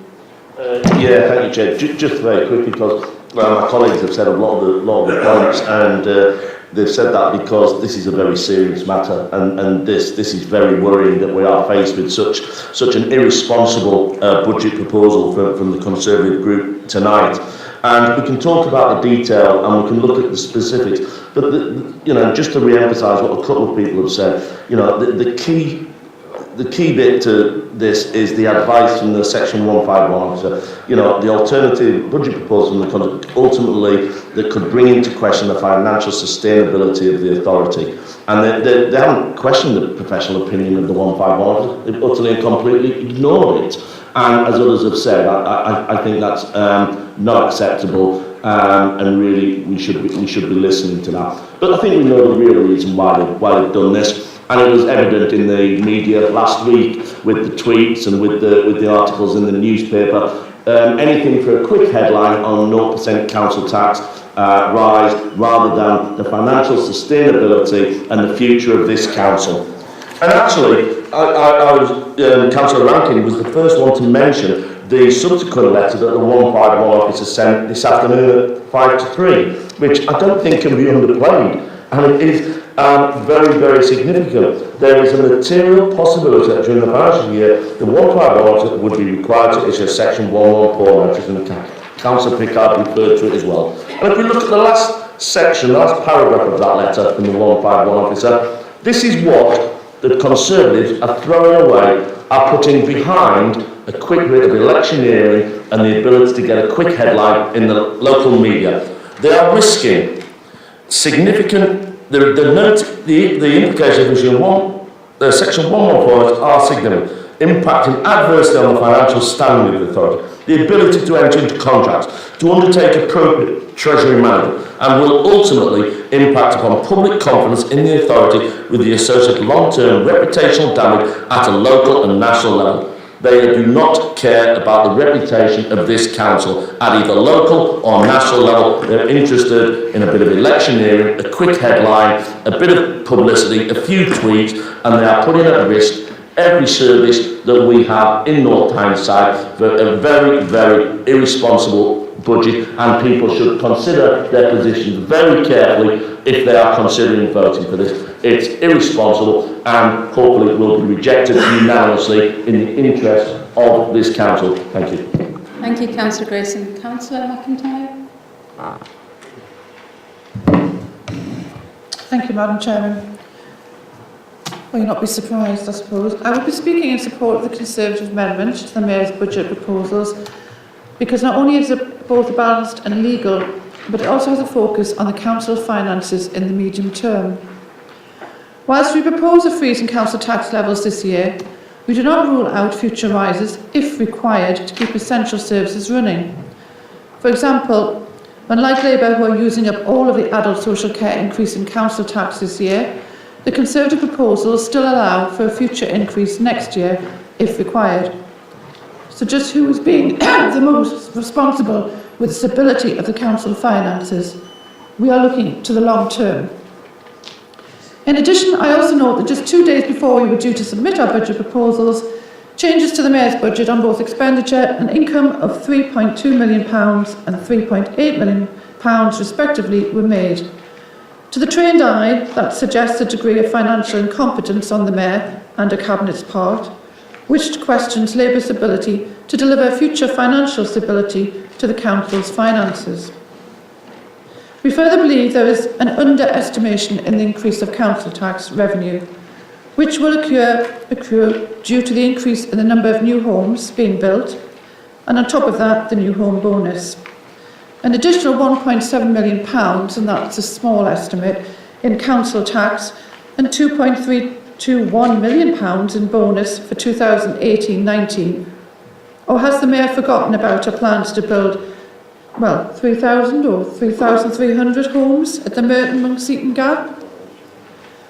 I'm also very concerned about the claim of future cuts in government funding to this council and the inaccurate claims that have been made on the council's own website, especially when the council has received £1 billion in grants in the past 3 years, and with a further £660 million for 2018, 19 and 20. Cuts. What cuts? It's just a Labour Party con trick, trying to justify their... Well, if you interrupt me, I'll just say it again. It's just a Labour Party con trick, trying to justify the unnecessary inflation-busting increase in council tax. Whilst we are on the issue of government funding, what about the adult social care grant of £644,000, which has just been received, or the business rates grant of £410,000? Again, cuts. What cuts? Madam Chairman, in conclusion, this council has a gross budget in excess of £400 million, and the savings of £4.3 million that has been proposed by the Conservative group is less than 1% of that budget. If the Mayor and her Cabinet are unable or unwilling to help hard-working families in North Tyneside with a council tax freeze, then she should consider her fitness to continue as Mayor. Thank you. Thank you, Councillor McIntyre. Councillor Glindon has the right of reply. Yes, I'm sorry. I'm going to go. I'm just saying for the end of the meeting, Councillor Glindon has a right to reply, and I just wondered if there are any other speakers. I've got Councillor Mason, and I've got Councillor Allen, Councillor Austin. Because we're going to have to, after we've had this vote, we're going to have an adjournment, short adjournment, because I have to before we go for the Liberal Democrat critique, isn't it? Yeah. Okay, so we've got those speakers. So just so you're aware, Councillor Glendon does have the right to reply for this. Okay. So can I invite Councillor Mason? Thank you, Chair. I'll make it as snappy as I can. I can agree with a lot of the accusations about a budget, but this is not a dishonest budget. It's an honest effort to save residents from 5% increase using information and data provided by officials, officers should I say. We are asked on the doorstep to keep council tax down, and that's what we're trying to do. This is not about the budget, Chair. I'd like to make a statement. I'm pleased that Councillor Rankin realised the errors of his ways and apologised. That is admirable. I'm from a housing background and have professional qualifications. I never have and never will ask the current Cabinet member for his qualifications. I respect his position. I hope that this is the last we hear of this type of debate in this chamber. We have standards. Thank you, Councillor Mason, on that point. Can we have Councillor Jim Allen, please? Yes, Chair. No surprise, but I'm not in favour of what the Conservatives have proposed here tonight, and also the disregard for the professional opinion of officers, which I think as a local councillor, regardless of political party, I think we should take great notice of, and not to do anything that would see us in a different position. The proposals don't make sense. They're ambiguous, they're not factual, there's no evidence to do it. It's suggestive, and I don't actually think you believe in it yourselves, just because of the total numbers in this chamber. So you're play acting. I'm grateful you've made an amendment tonight rather than a critique, because that was another way to avoid having to do your duty as opposition councillors.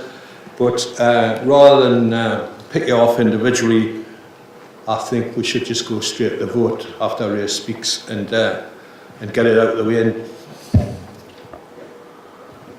Thank you, Councillor Allen. Councillor Austin? Thank you, Chair. The budget the Conservative Group has proposed is, as the Section 151 officer has agreed, balanced and lawful, with adequate resources to implement it. Unlike the Labour budget, ours safeguards the services which are important to our residents.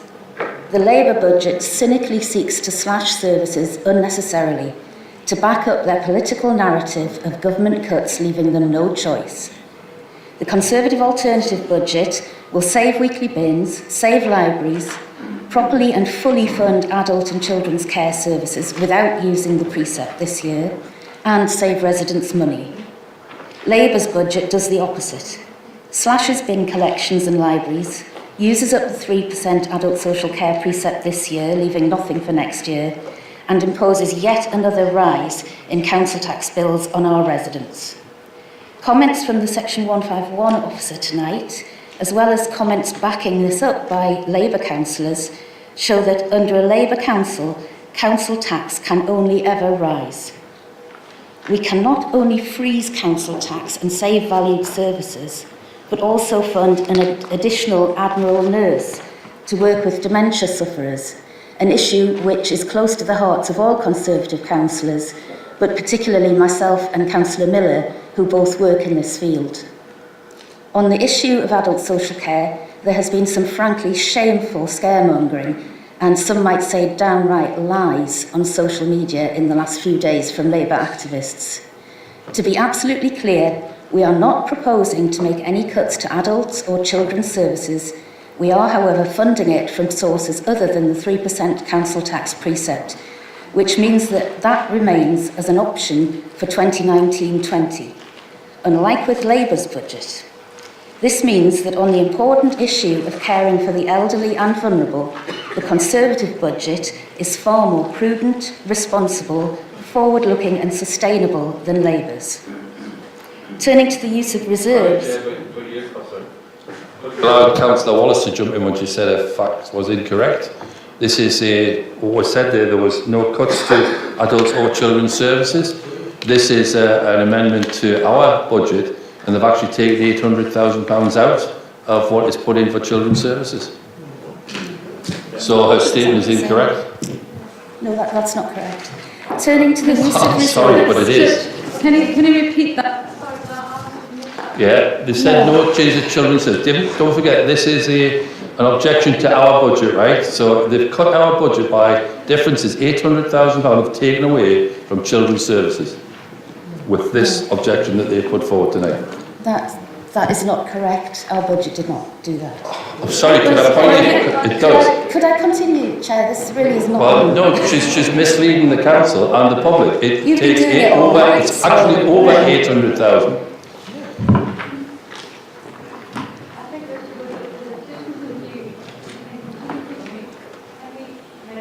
Can you make I mean, you just come straight to the point about your speech now. If you finish it off now with the, is it the 800? I'm not proposing to finish the speech off as the secondary of the... No. I'm saying what the councillor is saying is that some of the figures that you're quoting there are incorrect. Is that right, Councillor Pickard? Yes. I haven't actually quoted any figures. But the basis of your figures are? We haven't cut. We haven't cut anything from children's services. Sorry? Could I just point out, on their objection, page 5, they've actually got in there how they would reduce the contingency budget for children's special care grant of £109,000, reduce the contingency budget for children's special care grant by £62,000. In addition, they have missed off the 644,000 that we put into children's services contingency, which makes well over £800,000. I'm sorry, Chair. In their own budget. I'm not entitled to make a speech. Yes, you are. You are. Those are contingencies, not the budget. Now, if I may continue. Thank you. Turning to the use of reserves, this can confidently be replenished next year, as Councillor Wallace has already explained a number of times. Furthermore, the use of reserves is minimal and still leaves more than double the level specified in your own policy, reviewed just 3 short weeks ago. So, are you admitting now that your policy is wrong? Why hasn't the Finance Officer advised the Cabinet and the Mayor of this? If she has, why did you leave the recommendation at £5 million? The Section 151 officer has confirmed that nothing has changed in the last 3 weeks since the policy was reviewed and the minimum level of reserves left at £5 million. So what has happened in the last 3 weeks? This happened. The Conservatives proposed a budget which is far more responsible and attractive than yours, and you'll do anything to stop it.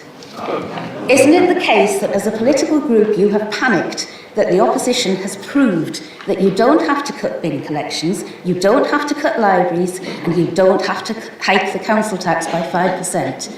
Your political game playing is a disgrace. Ask yourselves, given the choice, which option do you really think residents of your ward would prefer? Isn't it the truth that the choices you have made, given the same finances, have been made with political point scoring and May's local elections in mind? This Labour budget has one eye on the May elections and one hand in residents' pockets. For Labour, the end always justifies the means, and it always appears that the only end Labour councillors really care about is getting one over on the Tories. If there are any of you left who genuinely care about protecting services and giving your residents value for their money, you will support the Conservative objection and agree our proposals. If you don't, it will be clear to residents that your only real interest is in party political power games. Thank you. Can we just keep this a bit respectable? Thank you. Listen, Councillor Austin, would you turn off your microphone? Thank you. Sorry, I didn't turn off mine before, so that's why you went loud. Right, we've got Councillor Mulvenner, and then we're going to ask Councillor Glindon to have the right of reply, and then we're going to have a short adjournment. Okay? When I first read the Conservative group's proposals, I actually thought initially it was a critique with figures in it. Having listened to the proposals tonight from the Conservative group, I am even more concerned about the effects on residents of the borough than I think I've ever been. The last speaker spoke about the information that was given from the 151 officer and completely took it out of context, which seems to have been the case with the vast majority of answers tonight from the Conservative group. We've asked a lot of questions, and to be honest, we've actually gotten very few answers. Based on the answers that we've gotten, I couldn't honestly support this proposal from the Conservatives, and will be voting against it. Thank you, Councillor Mulvaney. Councillor Glindon, would you like to have the right of reply? That means close the debate, yes. I'll clear up a couple of points first. Councillor McIntyre made a statement about the extra money appearing all of a sudden. That's the final settlement document. It was dated the 6th of February. That's when it was proposed in Parliament and sent up to us. So, you know, we got the information the same as what you got the information. It wasn't the case of us hiding it. That's his document there. Should be saluting him, Mr. Jobber. Right. It is. The political point scoring was mentioned. Right, I think the political point scoring, which has been mentioned over here, is on your side, because basically you've put something forward which you know is not going to be accepted. Therefore, you've put things forward which the press will jump on. You can put in the leaflets, call us the bad boys, but at the end of the day, we are the ones who's going to keep this council from going down the 114 path. Chair in the past, I've always criticised the Conservatives for putting in a critique rather than an objection. I know Councillor Allen just praised them tonight for putting a budget in, but I wish that had just put a critique in tonight. We could have been all sitting in the house by now. The budget is full of assumptions with no business plans, no risks associated to the objection. We've been advised by the 151 officer it is not financially stable in the longer term in North Tyneside. So what I can assume is they're expecting their friends in Westminster to come along at the last moment to bail them out. I'd ask them not to hold their breath for that. A lot of people have spoken against this objection tonight, and I don't want to be repetitive. I'll just say that I'll not be supporting them. And I'm generally looking at all the Conservatives sitting across there tonight. That if you're going to vote for this tonight, you could be voting for this council to go bankrupt. And I ask you to think about that when you put your hand up. It's going to be a name vote when you put your vote towards your name, because it will be recorded on the television. This budget is not robust, not sustainable, and it's not good for the council in the longer term. If agreed, as many people have said, it could be subject to the 115 officer submitting the 114 notice to the council, which has happened in Northamptonshire County Council, which that would mean a halt to all council services, or an essential one, so whether it was weekly bin collection or not weekly bin collection, it wouldn't be getting collected anyway, and a possibility of the council going bankrupt. So again, I ask everybody in this chamber, those with a little bit heart in their soul, to support, to not support this motion. And basically, I'm asking the Conservatives to look at our souls for, at the end of the day, if you want this council to go bankrupt, put your hand up now. Thank you. Thank you, Councillor Glindon. I'll now take a recorded vote on the Conservative group's objection. The vote will be on a basis of a simple majority.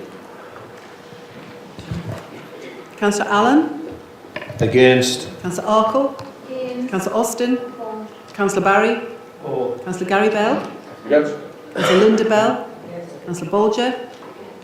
Councillor Cassidy? Councillor Debbie Cox? Councillor Stephen Cox? Councillor Craven? Councillor Eddie Dark? Councillor Linda Dark? Councillor Davis?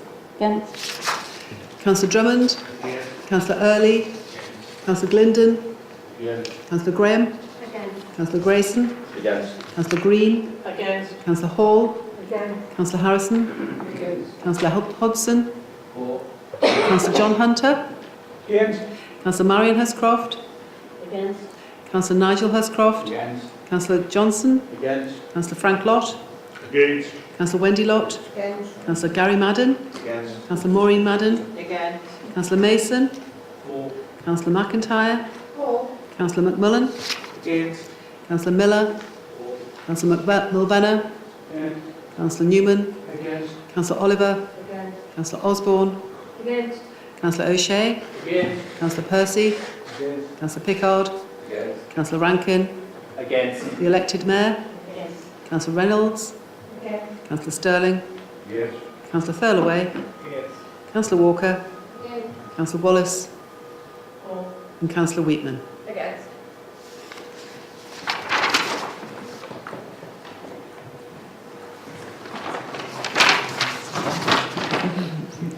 Thank you. We have 7, 4 and 43 against.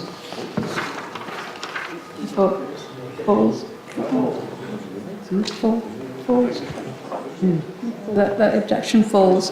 What we're going to do is going to have a short adjournment for 5 minutes for comfort break. We've been sitting here a long time, till 9:15, and then we'll reconvene to hear the Liberal Democrats' objection. Okay, thank you.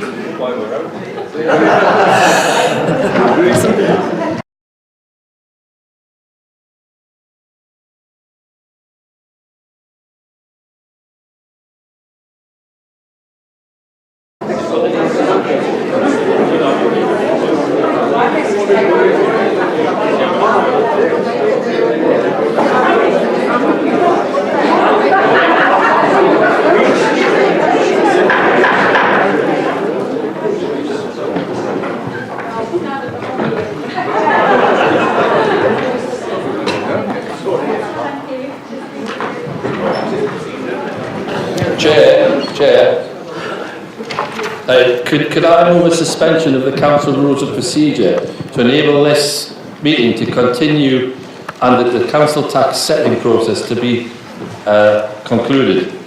This is to enable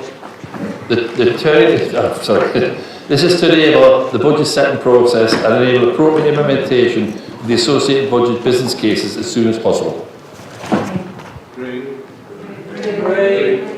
Is that seconded? I'll second that. Thank you, Councillor Williams. Can that be agreed with everyone? Right, thank you. We'll carry on then. Thank you.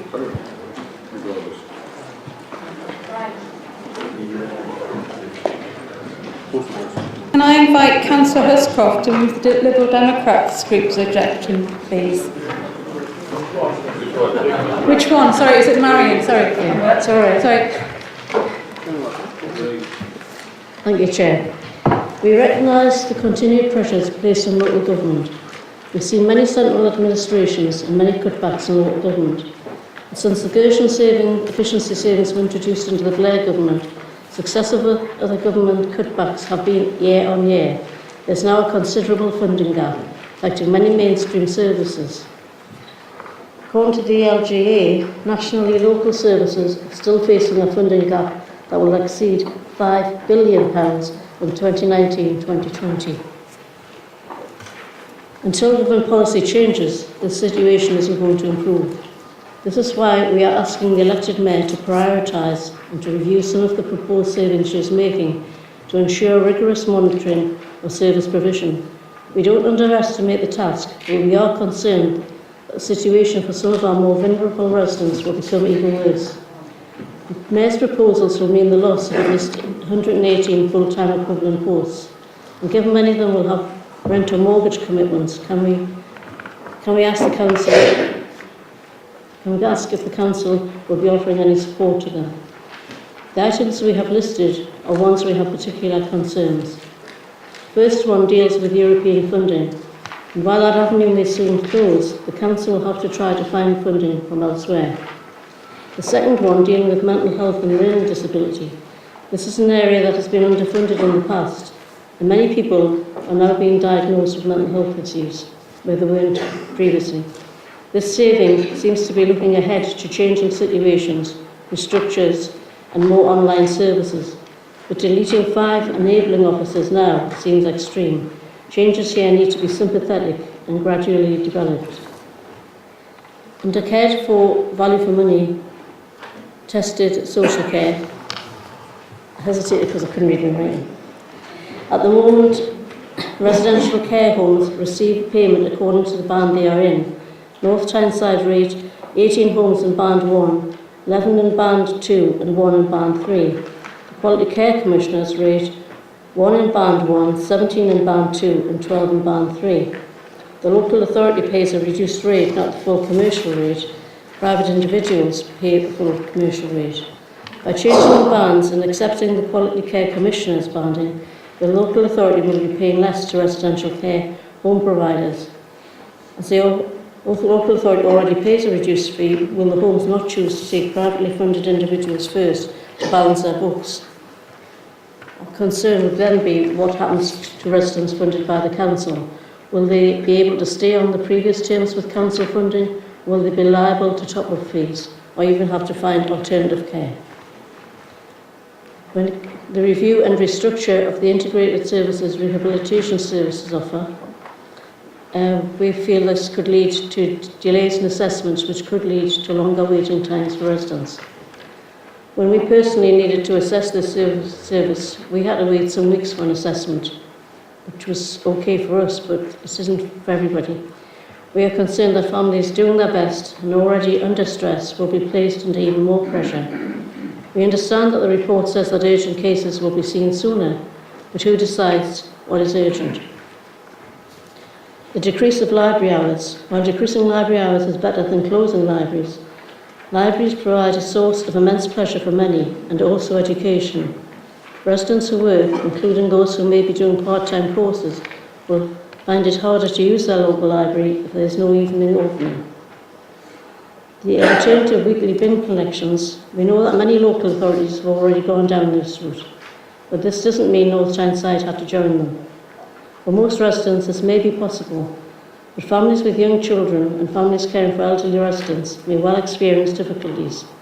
We understand that the hope is that this measure will lead to more recycling, and while we are in favour of more recycling, what happens, for instance, if someone puts refuse in the recycling bin? Will this mean that the whole load is contaminated and has to go to the landfill? At the previous Budget Council meeting, we were told, I believe in an answer to a question by Councillor Austin, that either larger or additional recycling bins would be available. But although this is mentioned in the business case, I can't say which sum of money put in for them, so I hope they will be available.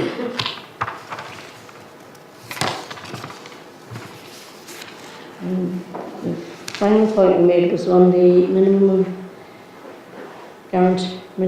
income guarantee, where the council is raising the rates to 25%. Some other authorities are doing the same, but some aren't. Like many of these instances, it is the poorer residents, or those just above the threshold, who will be worse off, particularly people who are just above the threshold, I think. This affects approximately 30% of clients who have to pay, who currently have to pay towards their care. In conclusion, we recognise that this isn't probably the Mayor and Cabinet's budget of choice, but budget of circumstance. We aren't making a political comment. We have concentrated on those points of greatest concern and least likely to be achieved, and asked the Mayor to review them. Thank you. Thank you, Councillor Huscroft. Do you have a seconder? Only second that, Chair, we reserve the right to speak. Thank you. I would just like to say that I know exactly where you're coming from, because I know, like many of us here, you have got a heart and you care about the residents of North Tyneside, so I know where you're coming from. I would also like to say at the end of the day that I promise we will monitor these things closely, and if you have any concerns, don't hesitate to come and see me and where you are worried, and we would look at the matter for you. And I would just like to add as well, when I've got this chance to speak, I would have supported Leslie Willis, very dementia nurse, if it hadn't been in that budget. So, you know, we are a caring council, unlike some other people. that really upset me when I read some of that budget. But I'm with you all the way, and I think everybody could agree that we will do what you suggest and monitor the services really, really regularly. But saying to both of you, if you have a concern about any residents, about anything, come and see me. Okay, can I invite members to ask questions on the objection? No? Does anyone want to speak on the objection? No? And I'll invite Councillor Glynn, do you want to right of reply? Well, I did, but I'm afraid because of what the Mayor's just said there, so... I'll just say to see how it's a critique which is one of virtue against sin, which we can all do when there's no cost involved in it. You know, I do appreciate, I mean, what the Mayor said, we will sort of take a bit of compassion on what Marion said, but you put a budget in last year which would be easier to answer than the statements you've made this year. But, you know, the Mayor's made that case, so I agree with the Mayor. Okay, thank you, Councillor Glindon. I will now take a recorded named vote on the Liberal Democrat Group's objection. The vote will be on the basis of a simple majority. Councillor Allen? Against. Oh, sorry. Sorry, Jim. Against. Councillor Arkle? Councillor Austin? Councillor Barry? Councillor Gary Bell? Councillor Linda Bell? Councillor Bolger? Councillor Cassidy? Against. Oh, sorry, Councillor Brian Burdis? Against. Councillor Carol Burdis? Councillor Cassidy was against as well, I think. Councillor Debbie Cox? Against. Councillor Stephen Cox? Councillor Craven? Against. Councillor Eddie Dark? Against. Councillor Linda Dark? Against. Councillor Davis? Against. Councillor Drummond? Against. Councillor Early? Councillor Glindon? Against. Councillor Graham? Against. Councillor Grayson? Against. Councillor Green? Against. Councillor Hall? Against. Councillor Harrison? Against. Councillor Hodson? Against. Councillor John Hunter? Against. Councillor Marion Huscroft? For. Councillor Nigel Huscroft? For.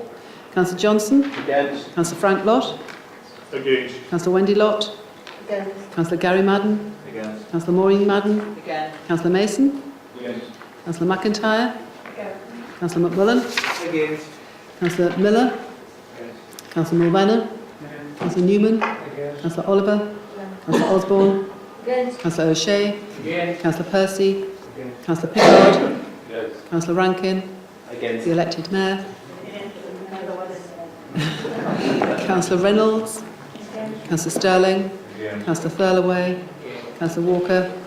Councillor Wallace? And Councillor Wheatman.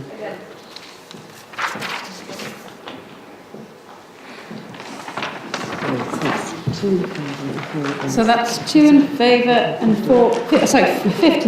50 against. So 50 against, so that the objection falls.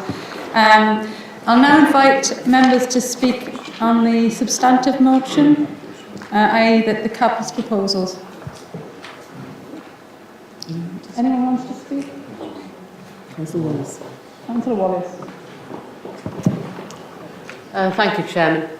Yet again, we are seeing a Labour administration imposing a tax rise on our residents. We now know that under Labour there will be tax rises every year, every single year, every time more to pay for our residents. If this is adopted, the residents will have seen a rise of almost 15% in council tax in the last 3 years, which is absolutely staggering and quite a burden for our residents.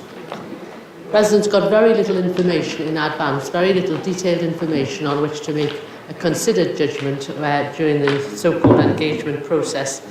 The papers came at the very last minute, both papers to us as elected members and indeed to the scrutiny group before Christmas. We've shown errors in those papers, and yet we're supposed to rely on the figures. There were errors in some of the figures, errors in some of the financial years. A cabinet member that didn't know whether the council had taken part in the business pilot or not, and yet that could have a really significant impact on finances in years to come.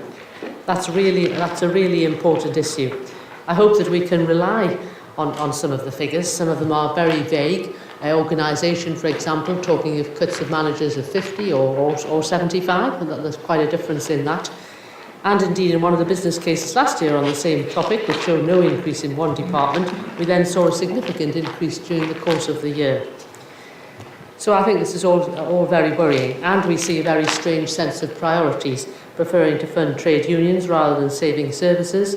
We've had in the past £1 million spent on a crane years ago, yet it's difficult to find out what's happened to that expenditure. And today we've seen a really shocking attitude towards public money regarding £50,000 as though it was neither here nor there. We cannot support this budget at all. We know there's additional risks being taken by the administration and taking back in the joint venture contract, and yet that appears to be of no account today. The Labour budget is described as a 2-year financial planning and budget process, yet, despite comments about intending to increase council tax every year, the papers make no account of it in the figures given.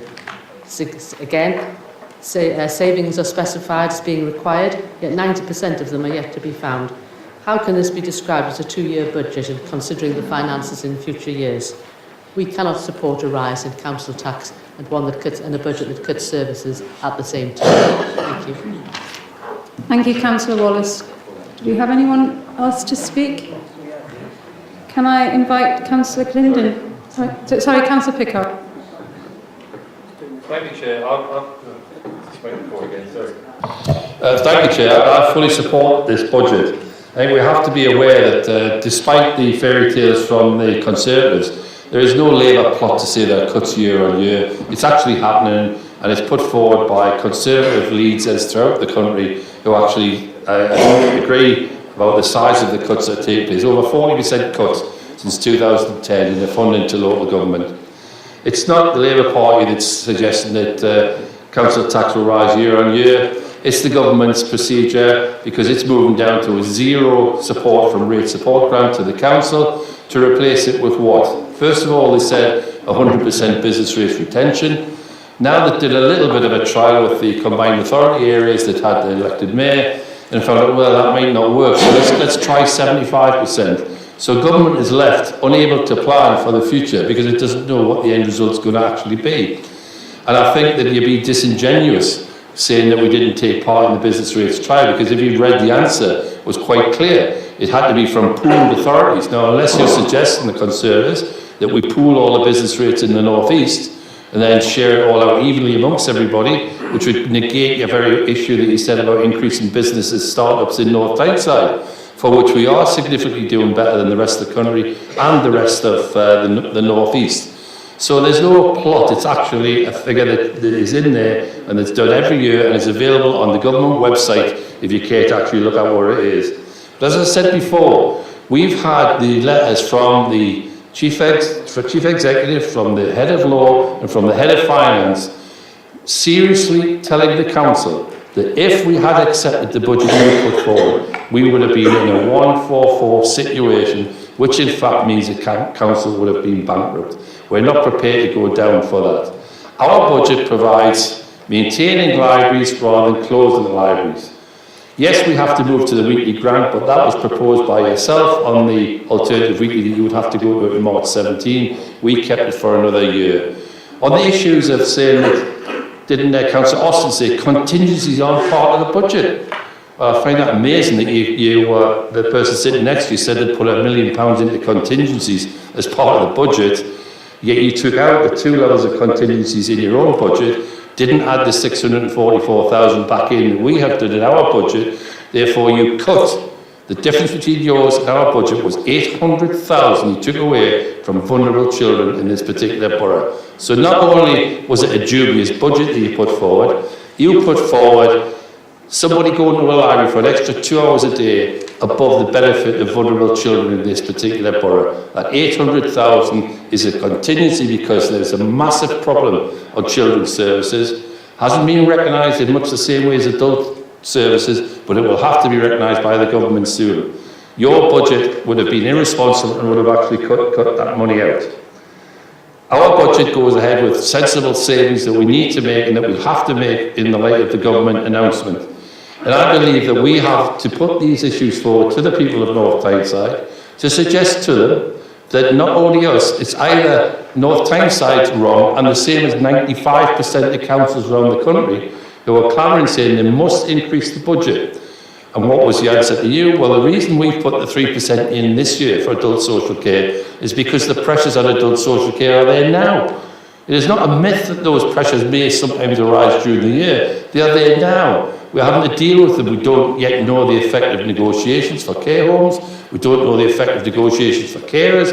We don't know the effect of the inability for home help. We don't know the ability of the increase in the living wage that your government's put forward without funding it. And we've just had to work through the implications of the pay rise, which wasn't funded from the government either. So there are massive inconsistencies and massive pressures in those two areas. That's why we needed that money. That's why you've cut it out and have put those services in danger. I believe that we've presented a proper balanced budget in line with the proper accounting procedures within the authority that protects both adults and children. It might have to make some changes, but those changes are better to make small changes on keeping the library open than make large changes in cuts to children's services. So therefore I recommend that we support this budget. Thank you, Councillor Pickard. Do we have anyone else who'd like to speak to Councillor Austin? I'd just like to come back on what Councillor Pickard said. Contingencies, that is not a cut. A cut would be if money was taken out of the actual budget, which we are not doing. So I'd just like to make that clear. Yeah, I'm sure you'll put it in your leaflets anyway, but I just thought I'd mention it. Do we have anyone else to speak? Can I invite Councillor Linden? I'm sorry, Councillor Bell. Sorry. Yeah, thank you, Chair. Just be brief. I'd just like to thank all the staff who work in adult social care, who deliver excellent services to our most vulnerable residents in the borough, and to the officers who helped me. I've heard from the Liberal Democrats tonight, and I hear their concerns, as does the Mayor, and my door's always open, and we have got everything we do with concerns and risks, because it is hard to manage that adult social care budget. And what the Mayor said as well, I already had a brief word with Councillor Miller about maybe having a meeting with him about the Admiral Nurse dementia, so we'll try and drive that forward if we can as well. But just to make all members of this council, whatever particular party is, we don't know what's going to fall upon us tomorrow, and if we do fall in this, or we need services from this council, we've got to make sure that they're bespoke and they're delivered, and they are delivered by excellent staff, so I'd just like to thank everybody for that. Thank you for that, Councillor Bell. If there's Councillor Linden, would you like the right to reply? Yes, I'll not go over all ground, but I'll just answer a couple of questions. Councillor Wallace stated that she didn't, about the council tax, and not this year, it's coming year, but the year after. We don't know what the settlement's going to be. That's when that council tax is going there. She did mention, she's mentioned several times, that I didn't know about the what was it, the business rates, not the business rates, the business rates, the last meeting, which I admit I didn't. There's been several questions asked of her tonight, which she's been unable to answer, so snap. I've got a document here from Gary Porter, who's a Conservative PR, chairs the LGA, and he's warning the government about the urgent need for further help for councils to tackle some of the immediate social care pressures they face. They have given money, but he appreciates it. He's telling the government it's a temporary measure compared to the annual needs social care funding gap. And he's saying it's actually, it'll be 2.3 billion by 2020. Lord Porter added the core central government funding to councils will be further reduced by half over the next 2 years and almost phased out completely by the end of the decade, which in saying that would put a little bit of pressure on what you've put forward here tonight. Paul Carter, leader of Conservative Kent Council, chair of the County Councils Network, said his organisation welcomed the extra money in funding settlement. He said while this funding provides for some new resources for the current financial year, we must continue to work with ministers who understand the enormity of financial challenges facing the counties to deliver a long-term sustainable fair funding solution to meet the estimated 2.54 billion funding gap for the counties. We aren't one of the counties, but I just thought I'd put that in. Councils are repeatedly warned in the face of increasing financial crisis caused by a combination of significant reduction since 2010, their support from central government, increasing in their statutory obligations going beyond providing social care to the aging population. I think what seems to be missed out tonight is, we've been at each other's throats about council tax this and council tax that, and we should do this, and I want to do that, and I want to do that. But it's the vulnerable people, the children and the older people within this council who are going to suffer. Let's make no worry about that, it's all down to the government at the end of the day, right? They've decided we don't have a certain amount of money. I'm just getting a text here about the settlement that was made, which the government now, one of the ministers now, said he's made a mistake on, right? So, we've tried to set up our budget on a document which we got from the council, and now, according to this text I'm getting, he's actually made a mistake on the. I think it's been put right now, but he's made a mistake on the figures he sent out. So we all make mistakes. I will be supporting this. And he said I wouldn't. I will be supporting this budget. I've asked all councillors to do the same. It's now 20 to 10, and I've been here since 9 o'clock this morning as the mayor and the deputy mayor. So I just asked to go to the vote. Okay, thank you, Councillor. Sorry. Oh, thanks, John. It's grateful, so grateful for the help that the staff have given tonight and for the past several months, and I really mean that. The cabinet members, the deputy mayor who guides me, and the mayor who guides him, right? No, who tells me? But a special thanks to the 151 officer. I know everybody's had it, some people have had to go at night, but to stand at that podium and tell people, councillors, that they're wrong in what they're doing, takes some guts. And I just thank you so much for doing that. The legal officer for standing by her, and chief exec for standing by them both. And I'll just like to go to the vote now, a name vote, please. Thank you, Councillor Glendon. We're now going to go to a recorded vote on a substantive motion, and the vote will be on the basis of a simple majority. Councillor Allen. For. Councillor Arkle. Councillor Austin. Councillor Barry. Councillor Gary Bell. Councillor Linda Bell. Councillor Bolger. Councillor Brian Burdis. Councillor Carol Burdis. Councillor Cassidy. Councillor Debbie Cox. Councillor Stephen Cox. Councillor Craven. Councillor Eddie Dark. Councillor Linda Dark. Councillor Davis. Councillor Drummond. Councillor Early. Councillor Glendon. Councillor Graham. Councillor Grayson. Councillor Green. Councillor Hall. Councillor Harrison. Councillor Hodson. Councillor John Hunter. Councillor Marion Huscroft. Councillor Nigel Huscroft. Councillor Johnson. Councillor Frank Lott. Councillor Wendy Lott. Councillor Gary Madden. Councillor Maureen Madden. Councillor Mason. Councillor McIntyre. Councillor McMullen. Councillor Miller. Councillor Mulvenna. Councillor Newman. Councillor Oliver. Councillor Osborne. Councillor O'Shea. Councillor Percy. Councillor Pickard. Councillor Rankin. The elected mayor. Councillor Reynolds. Councillor Sterling. Councillor Thirlaway. Councillor Walker. Councillor Wallace. And Councillor Wheatman.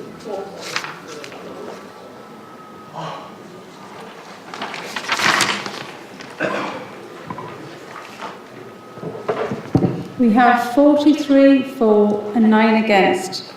Therefore, I announce that the budget and the council tax has now been approved, and the council meetings previously scheduled for the 27th of February will no longer be required. Can I thank everybody for your patience tonight? It was a very long meeting, and also the officers. Thank you very much for your contribution. And I'd like to thank you for for the grace that you've shown as well, for recognising where apologies are due and things like that. And also I'd like to thank, and there's been some very passionate arguments today, but it is a really difficult meeting, the budget meeting. But I think if you'd like to join me for a drink afterwards, you'd be all welcome, because I think it's well deserved. Okay, thank you.